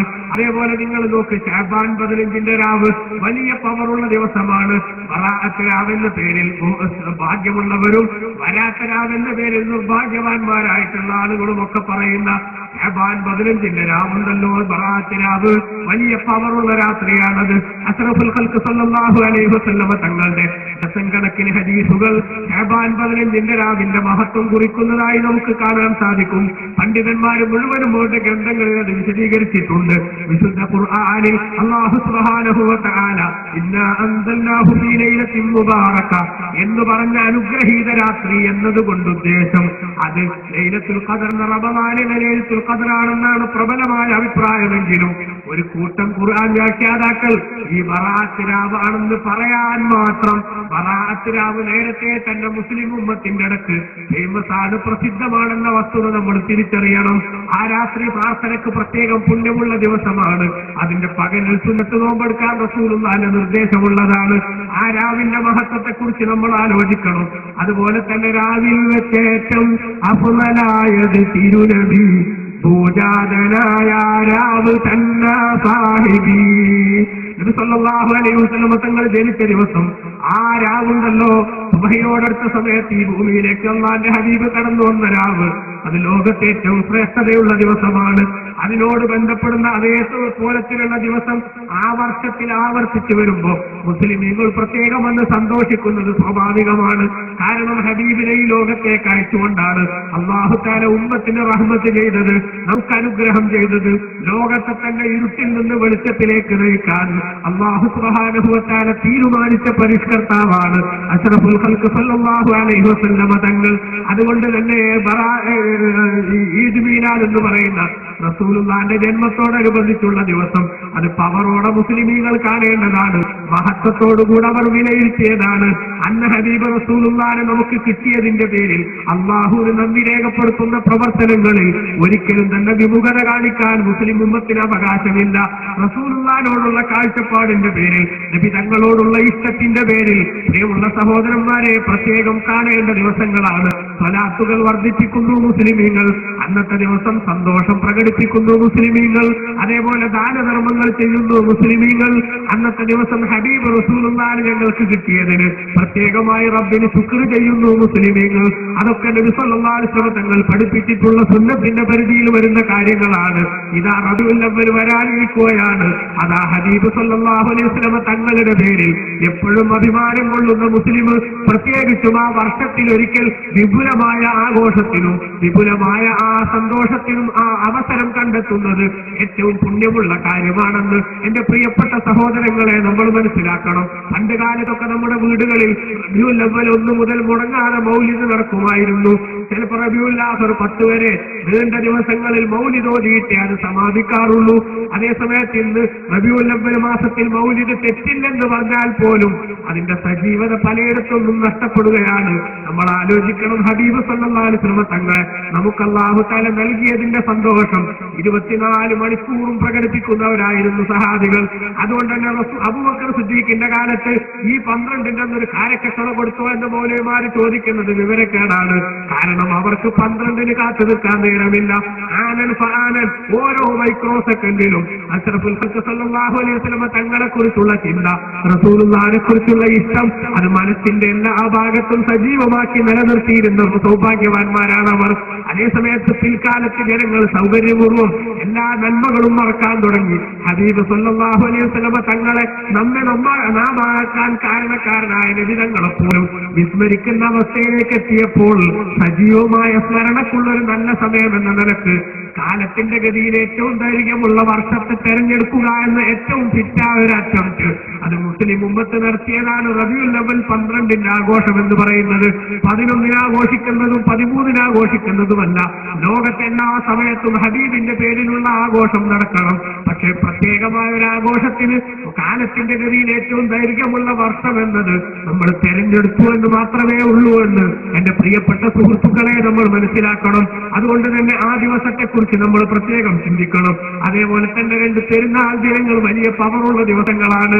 അത് പടക്കം പൊട്ടിച്ചും അതേപോലെ തന്നെ വൃത്തികേടുകളിൽ മുഴുകിയും ആഘോഷത്തിന്റെ പരിധി വിട്ട പരിപാടികളിൽ കുടുങ്ങിയും ഒരിക്കലും തന്നെ അതിന്റെ സജീവത, അതിന്റെ ആത്മീയത നശിപ്പിക്കാൻ നമ്മൾ ആരും കൂട്ടുനിൽക്കരുത്. എന്റെ പ്രിയപ്പെട്ട സഹോദരങ്ങളോട് വിനയത്തിന്റെ ഭാഷയിൽ ഉണർത്തട്ടെ ഞാൻ. ഇതാ ഈ പെരുന്നാളിന്റെ ദിവസം വരുമ്പോ നമ്മുടെ നാട്ടിലെ മുസ്ലിം നേതാക്കളൊക്കെ ഓരോ മഹല്ലിന്റെയും കാരണവന്മാരും അതേപോലെ തന്നെ നാട്ടിലെ മതത്തിന്റെ കാര്യങ്ങൾ കൈകാര്യം ചെയ്യുന്ന മതാധ്യക്ഷന്മാരും ഒക്കെ വല്ലാത്ത ബേജാറിൽ നിൽക്കുകയാണ്. പഠിച്ചവനെ, ഇന്നത്തെ ഈ പെരുന്നാൾ ആഘോഷത്തിന്റെ പേരിൽ കണ്ണുകുടിക്കുമ്പോ എത്ര ആളുകളാണ് വ്യാജമദ്യ ദുരന്തത്തിൽപ്പെട്ട് കണ്ണുപോകുന്നവരുണ്ടാവുക, എത്രയാളാണ് ഇതിൽ മരിച്ചു പോവുക എന്ന് ബേജാറാവാൻ മാത്രം പെരുന്നാളിന്റെ ആഘോഷം പോലും കണ്ണുകുടിയിൽ മുങ്ങിപ്പോകുന്ന ഏറ്റവും വൃത്തികെട്ട സംസ്കാരത്തിലേക്ക് സമൂഹം പതിച്ചു പോകുന്ന ഒരു കാലഘട്ടം. ആ കാലഘട്ടത്തിൽ ജീവിക്കുമ്പോൾ നമ്മൾ ചിന്തിക്കണം, അല്ലാഹു തആല വലിയ പവർ നൽകിയ മലക്കുകളുടെ മുന്നിൽ ഉമ്മത്തിനെ കുറിച്ച് അഭിമാനം പറയുന്ന ദിവസമാണ് 2 പെരുന്നാളിന്റെ ദിവസങ്ങൾ.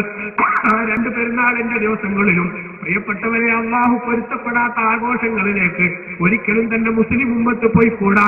അതേപോലെ സയ്യിദു ശുഹൂർ, മാസങ്ങളുടെ ലീഡർഷിപ്പ് ഉള്ളതാണ് വിശുദ്ധ റമദാൻ. പുണ്യങ്ങൾ പെയ്തിറങ്ങുന്ന റമദാനിന്റെ ഓരോ ദിനരാത്രങ്ങളും പവറുള്ളതാണ്. പ്രത്യേകിച്ചും ലൈലത്തുൽ ഖദർ പ്രതീക്ഷിക്കപ്പെടുന്ന അതിന്റെ അവസാനത്തെ 10 ദിനങ്ങളും അതിന്റെ രാവുകളും വലിയ പ്രത്യേകതയുള്ളതാണ്. അതിന്റെ മഹത്വങ്ങളെ കുറിച്ചൊക്കെ നമ്മൾ ബോധവാന്മാരാകണം. അങ്ങനെ ജീവിതത്തിന്റെ ഓരോ മേഖലയിലും നമ്മുടെ സമയങ്ങളൊക്കെ അള്ളാഹുവിനെ പൊരുത്തപ്പെടുന്ന സംഗതികളിലേക്ക് നീക്കിക്കൊണ്ടുപോകാൻ നമ്മൾ ശ്രദ്ധിക്കണം.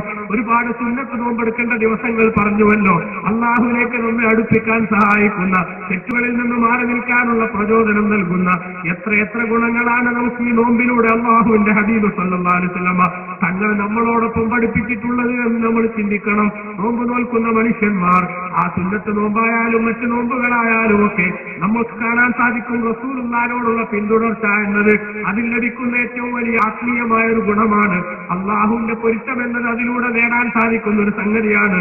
അതോടൊപ്പം തന്നെ ബഹുമാനപ്പെട്ട നബി സല്ലല്ലാഹു അലൈഹി വസല്ലം തങ്ങൾ പഠിപ്പിച്ചു, നരകത്തിൽ നിന്ന് ഒരുപാട് ബഹുദൂര ദൂരം പുറകിലേക്ക് പോകാൻ, നരകത്തിൽ നിന്ന് അകൽച്ചയുണ്ടാവാൻ നോമ്പ് നമുക്ക് കാരണമാകും.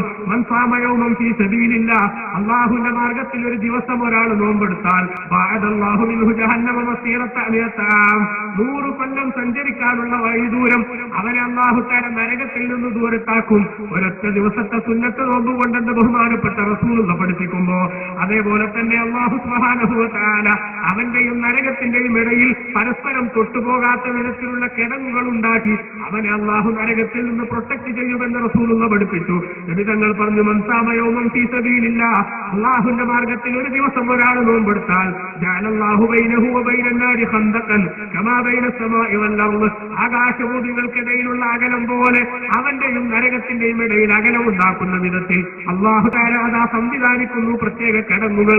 അതുപോലെ തന്നെ നോമ്പ് നോൽക്കുന്ന മനുഷ്യന് ആ നോമ്പ് ശുപാർശകനായി ഏറ്റവും ആവശ്യമുള്ള സമയത്ത് കടന്നു വരും. അസ്റഫുൽ ഖൽഖ് സല്ലല്ലാഹു അലൈഹി വസല്ലം തങ്ങൾ പറഞ്ഞില്ലേ, അസ്സിയാമു വൽ ഖുർആനു യശ്ഫഅാനി ലിൽ അബ്ദി യൗമൽ ഖിയാമ, ഖിയാമത്ത് നാളിൽ നോമ്പും അതേപോലെ വിശുദ്ധ ഖുർആനും അതിന്റെ ആളുകൾക്ക് ശുപാർശയുമായി കടന്നു വരും. എന്നിട്ട് നോമ്പ് പറയും അല്ലാഹുവിനോട്, റബ്ബി മനഅതുഹു തആമ വശഹവ, പഠിച്ചവനെ ഞാൻ അവനെ സകല വികാരങ്ങളിൽ നിന്നും ഭക്ഷണത്തിൽ നിന്നും തടഞ്ഞു നിർത്തിയതാണ്. നീ എന്നെ ബഹുമാനിക്കുന്നുവെങ്കിൽ, എന്നെ ആദരിച്ചിട്ടുണ്ടെങ്കിൽ എന്നെ ആദരിച്ച് ഇവരെ നീ ശിക്ഷിക്കാൻ പാടില്ലെന്ന് നോമ്പ് പറയും. അതേപോലെ തന്നെ ഖുർആൻ വന്നിട്ട് പറയും, രാത്രിക്ക് എല്ലാവരും സുഖമായി കിടന്നുറങ്ങുന്ന സമയത്ത് എന്നെ പാരായണം ചെയ്യാൻ അവസരം കണ്ടെത്തിയ അവനെ ശിക്ഷിക്കരുത് റബ്ബേ എന്ന് ഖുർആൻ അവന് വേണ്ടി ശുപാർശ ചെയ്യും. അതേപോലെ പ്രിയപ്പെട്ട സഹോദരന്മാരെ, നബി സല്ലല്ലാഹു അലൈഹി വസല്ലം തങ്ങൾ പഠിപ്പിക്കുന്നു, റയ്യാൻ എന്ന കവാടത്തിലൂടെ സ്വർഗ്ഗപ്രവേശനത്തിന് അല്ലാഹു തആല സൗഭാഗ്യം കൊടുക്കും. ഇന്ന ഫിൽ ജന്നതി ബാബൻ യുഖാലു ലഹു റയ്യാൻ യദ്ഖുലു മിൻഹു സായിമൂന യൗമൽ ഖിയാമ. ബഹുമാനപ്പെട്ട നബി സല്ലല്ലാഹു അലൈഹി വസല്ലം പറഞ്ഞു, റയ്യാൻ എന്നൊരു കവാടമുണ്ട് സ്വർഗ്ഗത്തിന്, അതിലൂടെ നോമ്പുകാരൻ എന്നൊക്കെ പ്രത്യേകം പരിഗണന കിട്ടിയിട്ടുള്ള ആ ബാഡ്ജ് ധരിച്ച ആളുകൾക്ക് മാത്രമേ പ്രവേശിക്കാൻ സാധിക്കൂ. എന്തൊരു അംഗീകാരമാണത്! ആ വാതിലിലൂടെ സുഖമായി അകത്തേക്ക് കടക്കാൻ സാധിക്കുന്ന സൗഭാഗ്യം. അതേപോലെ തന്നെ ബഹുമാനപ്പെട്ട പണ്ഡിതന്മാർ രേഖപ്പെടുത്തുകയാണ്, ഇവിടെ നോമ്പ് നോറ്റി ജീവിക്കുന്ന ഒരു മുസ്ലിമിനെ സംബന്ധിച്ചിടത്തോളം പറ്റുമ്പോഴൊക്കെ സുന്നത്ത് നോമ്പെടുക്കുമ്പോ ഒരു സുന്നത്ത് നോമ്പ് നോറ്റുകൊണ്ടിരിക്കുന്ന സമയത്തെങ്ങാനും എനിക്ക് മരിച്ചു പോകാൻ സാധിച്ചാലോ എന്ന സൗഭാഗ്യത്തിന്റെ ചിന്ത അത് മുസ്ലിമിന്റെ മനസ്സിലുണ്ടാക്കിയെടുക്കാൻ ഈ സുന്നത്ത് നോമ്പുകൾക്ക് പവറുണ്ട്. നമുക്കറിയാമല്ലോ, ബഹുമാനപ്പെട്ട റസൂലുള്ളാഹി സ്വല്ലല്ലാഹു അലൈഹി വസല്ലം തങ്ങൾ പറഞ്ഞു, മൻ ഖുതിമ ലഹു ബിസിയാമി യൗമിൻ ദഖലൽ ജന്ന, ഒരാളുടെ ദിവസം അവസാനിക്കപ്പെടുന്നത്, ഈ ലോകത്തുനിന്ന് ഒരാൾ മരിച്ചു പോകുന്നത് നോമ്പുകാരനായിട്ടാണെങ്കിൽ അവൻ സ്വർഗത്തിൽ പ്രവേശിച്ചു. അതിന്റെ പേരിൽ എന്ന് ഹബീബ് സല്ലല്ലാഹു അലൈഹി വസല്ലം തങ്ങൾ പറഞ്ഞു. മഹാനായ ജഅഫർ ഇബ്നു അബീ താലിബ് റളിയല്ലാഹു അൻഹു മുഅ്തസിലമാങ്കണത്തിൽ ശത്രുക്കളോട് പടവരുതി മരണത്തോട് മല്ലടിക്കുന്ന സമയം ശരീരത്തിൽ ഒരുപാട് അപകടങ്ങൾ പറ്റിയിട്ടുണ്ട്. കൈകൾ മുറിഞ്ഞു പോയിട്ടുണ്ട്, കാലുകൾ മുറിഞ്ഞു പോയിട്ടുണ്ട്. എന്നിട്ടും അത്ഭുതകരമായി ഒരുപാട് പാറിപ്പറന്ന് യുദ്ധം ചെയ്ത് മുഅ്തസിലമാങ്കണത്തിൽ മരണത്തോട് മല്ലടിച്ചുകൊണ്ടിരിക്കുന്ന സമയത്ത് ബഹുമാനപ്പെട്ട കൂട്ടുകാര് കുറച്ച് വെള്ളം കൊണ്ടുപോയിട്ട് ജഅഫർ ഇബ്നു അബീ താലിബിന്റെ വായിലൊഴിച്ചു കൊടുക്കാൻ നോക്കുന്ന സമയത്ത് മഹാനവറുകൾ പറഞ്ഞ വാക്കെന്താണ്? മഹാനായ ജഅഫർ ഇബ്നു അബീ താലിബ് റളിയല്ലാഹു അൻഹു പറഞ്ഞു, ഇതാ ഈ സൂര്യൻ, അസ്തമയ സൂര്യനെ സാക്ഷി നിർത്തിക്കൊണ്ട് മഹാനവറുകൾ പറഞ്ഞു, ഈ സൂര്യന്റെ അവസാന രശ്മിയും അടങ്ങുന്നതുവരെ എനിക്ക് അല്ലാഹു ജീവൻ തരികയാണെങ്കിൽ ഞാനതാ ആ രൂപത്തിൽ പ്രവർത്തിച്ചു കൊള്ളാം, അല്ലെങ്കിൽ റബ്ബിന്റെ കോർട്ടിലേക്ക് നോമ്പുകാരനായി കടന്നു പോകുന്നതാണ് എനിക്ക് താല്പര്യമെന്ന് മഹാനായ ജഅഫർ റളിയല്ലാഹു അൻഹു പറഞ്ഞതുപോലെ നഫീസത്തുൽ മിസ്രിയ റളിയല്ലാഹു അൻഹ, നമുക്കറിയാമല്ലോ, ബഹുമാനപ്പെട്ട പൊന്നുബിയിൽ മൗത്ത് വന്ന് ഹാളിറായോക്കത്തെ വൈദിയന്നൂരത്ത് നോമ്പോഴിക്കുവാൻ താരീത്തെ തരിത്തവരോടോടി ഞാൻ നൂറിച്ചിതാ സൗമാനെ അഹദവൻ നോമ്പോട് കൂടെ എന്നെ ഇപ്പോൾ താനേ. എന്നും സുന്നത്ത് നോമ്പെടുത്ത് ജീവിക്കുമ്പോ മരണത്തോട് ബന്ധപ്പെട്ട രോഗം വന്നപ്പോ ഡോക്ടർ വന്ന് പരിശോധിച്ചിട്ട് നോമ്പ് മുറിച്ചില്ലെങ്കിൽ അപകടം വരുമെന്നറിയിച്ചപ്പോ പുഞ്ചിരിച്ചുകൊണ്ട് നഫീസ ബീവിയുടെ മറുപടി, ഈ നോമ്പുകാരിയായി മരിച്ച റബ്ബിനെ കണ്ടുമുട്ടാൻ ആഗ്രഹിച്ച് എത്ര കാലമായി കഴിയുന്നവളാണ് ഞാനെന്നറിയുമോ? അങ്ങനത്തെ എന്നോട് മരിക്കുമെന്ന് ഭീഷണിപ്പെടുത്തിയിട്ട് ഈ നോമ്പ് മുറിക്കാൻ നിങ്ങൾ പറഞ്ഞാൽ അത് നടക്കില്ല, ഞാൻ നോമ്പോടുകൂടെ മരിക്കാനാണ് ആഗ്രഹിക്കുന്നതെന്ന് പറഞ്ഞ് മരണമാകും എന്റെ ബിന്ദ് ഓതിയാൻ ആമാനെ മാനിടാ സൂറത്ത് തീരും മുമ്പ് മൗത്തായാലേ. ആ സൂറത്ത് തീരുന്നതിന് മുമ്പേ, സൂറത്ത് മാഇദ തുടങ്ങിയിട്ടത് തീരുന്നതിന് മുമ്പേ പോയി ഖുർആൻ ഓതി, അതേപോലെ നോമ്പ് നോറ്റ് രണ്ടിന്റെയും ശുപാർശക്ക് അർഹത നേടിക്കൊണ്ട് മരണപ്പെട്ടു പോയ കഥ നഫീസത്തുമാലെ പാടി നോക്കിയാലെങ്കിലും നമുക്ക് മനസ്സിലാക്കാൻ സാധിക്കുമെങ്കിൽ, പ്രിയമുള്ള സഹോദരന്മാരെ, സഹോദരിമാരെ, നമ്മൾ ചിന്തിക്കേണ്ട നമ്മുടെ ജീവിതത്തിന്റെ ഓരോ സന്ദർഭങ്ങളും ഓരോ സമയങ്ങളും വിലപിടിപ്പുള്ളതാണ്. ഒരൊറ്റ സെക്കൻഡ് അങ്ങ് തീർന്നു പോയാൽ അത് പിന്നെ തിരിച്ചു കിട്ടാത്തതാണ്. അതുകൊണ്ട് തന്നെ ആഹ്റമാകുന്ന അനന്തവിശാലമായ യാത്രയ്ക്ക് വേണ്ടിയുള്ള ഭക്ഷണ ശേഖരണത്തിന്റെ ഭാഗമായിട്ടാണ് നമ്മൾ ഇവിടെ ചെയ്യുന്ന ഇബാദത്തുകൾ കടന്നു വരുന്നത്. അതുകൊണ്ട് തന്നെ മഹാന്മാര് നമ്മളോട് പറയുന്നു, തസവ്വദിലില്ലദീ ലാ ബുദ്ദ മിൻഹു ഫഇന്നൽ മൗത മീഖാത്തുൽ ഇബാദി അതർവാ അൻ തകൂന റഫീഖ ഖൗമി ലഹും സാദുൻ വ അൻത ബിഗൈരി സാദി. ഓ സഹോദര, ഒരിക്കലും തന്നെ ഒഴിച്ചുകൂടാൻ പറ്റാത്ത ഏറ്റവും നേരത്തെ തന്നെ ഫിക്സഡ് ആയിട്ടുള്ള യാത്രയ്ക്ക് വേണ്ടി നീ വിഭവങ്ങൾ ശേഖരിക്കണം, ഭക്ഷണം ഒരുക്കി വെക്കണം. അതർവാ അൻ തകൂന റഫീഖ ഖൗമിൻ, ഒരു കൂട്ടം ആളുകളുടെ കൂടെ യാത്ര ചെയ്യാൻ നിനക്ക് താല്പര്യമാണോ? ലഹും സാദുൻ വ അൻത ബിഗൈരി സാദി, അവരുടെ കയ്യിലൊക്കെ ഇഷ്ടം പോലെ ഭക്ഷണമുണ്ട്, നിന്റെ കയ്യിൽ ഒന്നുമില്ലാതെ യാത്ര ചെയ്യുന്നത് നിനക്ക് താല്പര്യമാണോ? ഒരിക്കലും അത് താല്പര്യമാകില്ലല്ലോ ആത്മാഭിമാനമുള്ളവർക്ക്. എന്നാൽ ആഖിറത്തിലേക്കുള്ള വിശാലമായ യാത്രയ്ക്ക് വേണ്ടി എന്റെ പ്രിയപ്പെട്ട സഹോദരന്മാരെ, സഹോദരിമാരെ, നമ്മൾ ഒരുങ്ങുന്നു. ആ യാത്രയിൽ നമ്മുടെ സഹകാരിയാണ്. ജഅഫർ ഇബ്നു അബീ താലിബ് റളിയല്ലാഹു അൻഹു നമ്മുടെ സഹകാരികളാണ്. അങ്ങനെ സഹാബികൾ മുഴുവനും മഹാന്മാര് മുഴുവനും നമ്മുടെ സഹകാരികളാണ്. അവരുടെ കയ്യിലൊക്കെ ഇബാദത്താകുന്ന ഭക്ഷണത്തിന്റെ വലിയൊരു ശേഖരമുണ്ട്. എന്റെയും നിങ്ങളുടെയും കയ്യിൽ ഒന്നുമില്ലാത്ത വിധത്തിൽ പരലോകത്ത് സീറോ ആകുന്ന ഒരു സാഹചര്യത്തിലേക്ക് എത്തിപ്പെടാതെ കിട്ടിയ സന്ദർഭങ്ങൾ മുഴുവനും ഉപയോഗപ്പെടുത്തി ഹൈറിന്റെ ഭാഗത്തേക്ക് കൂടുതലായി കടന്നു വരാൻ അല്ലാഹു തആല നമ്മെ എല്ലാവരെയും അനുഗ്രഹിക്കുമാറാവട്ടെ. ആമീൻ എന്ന് ദുആ ചെയ്യണമെന്ന വസിയത്തോടുകൂടെ തൽക്കാലം വാക്കുകൾ ചുരുക്കുന്നു.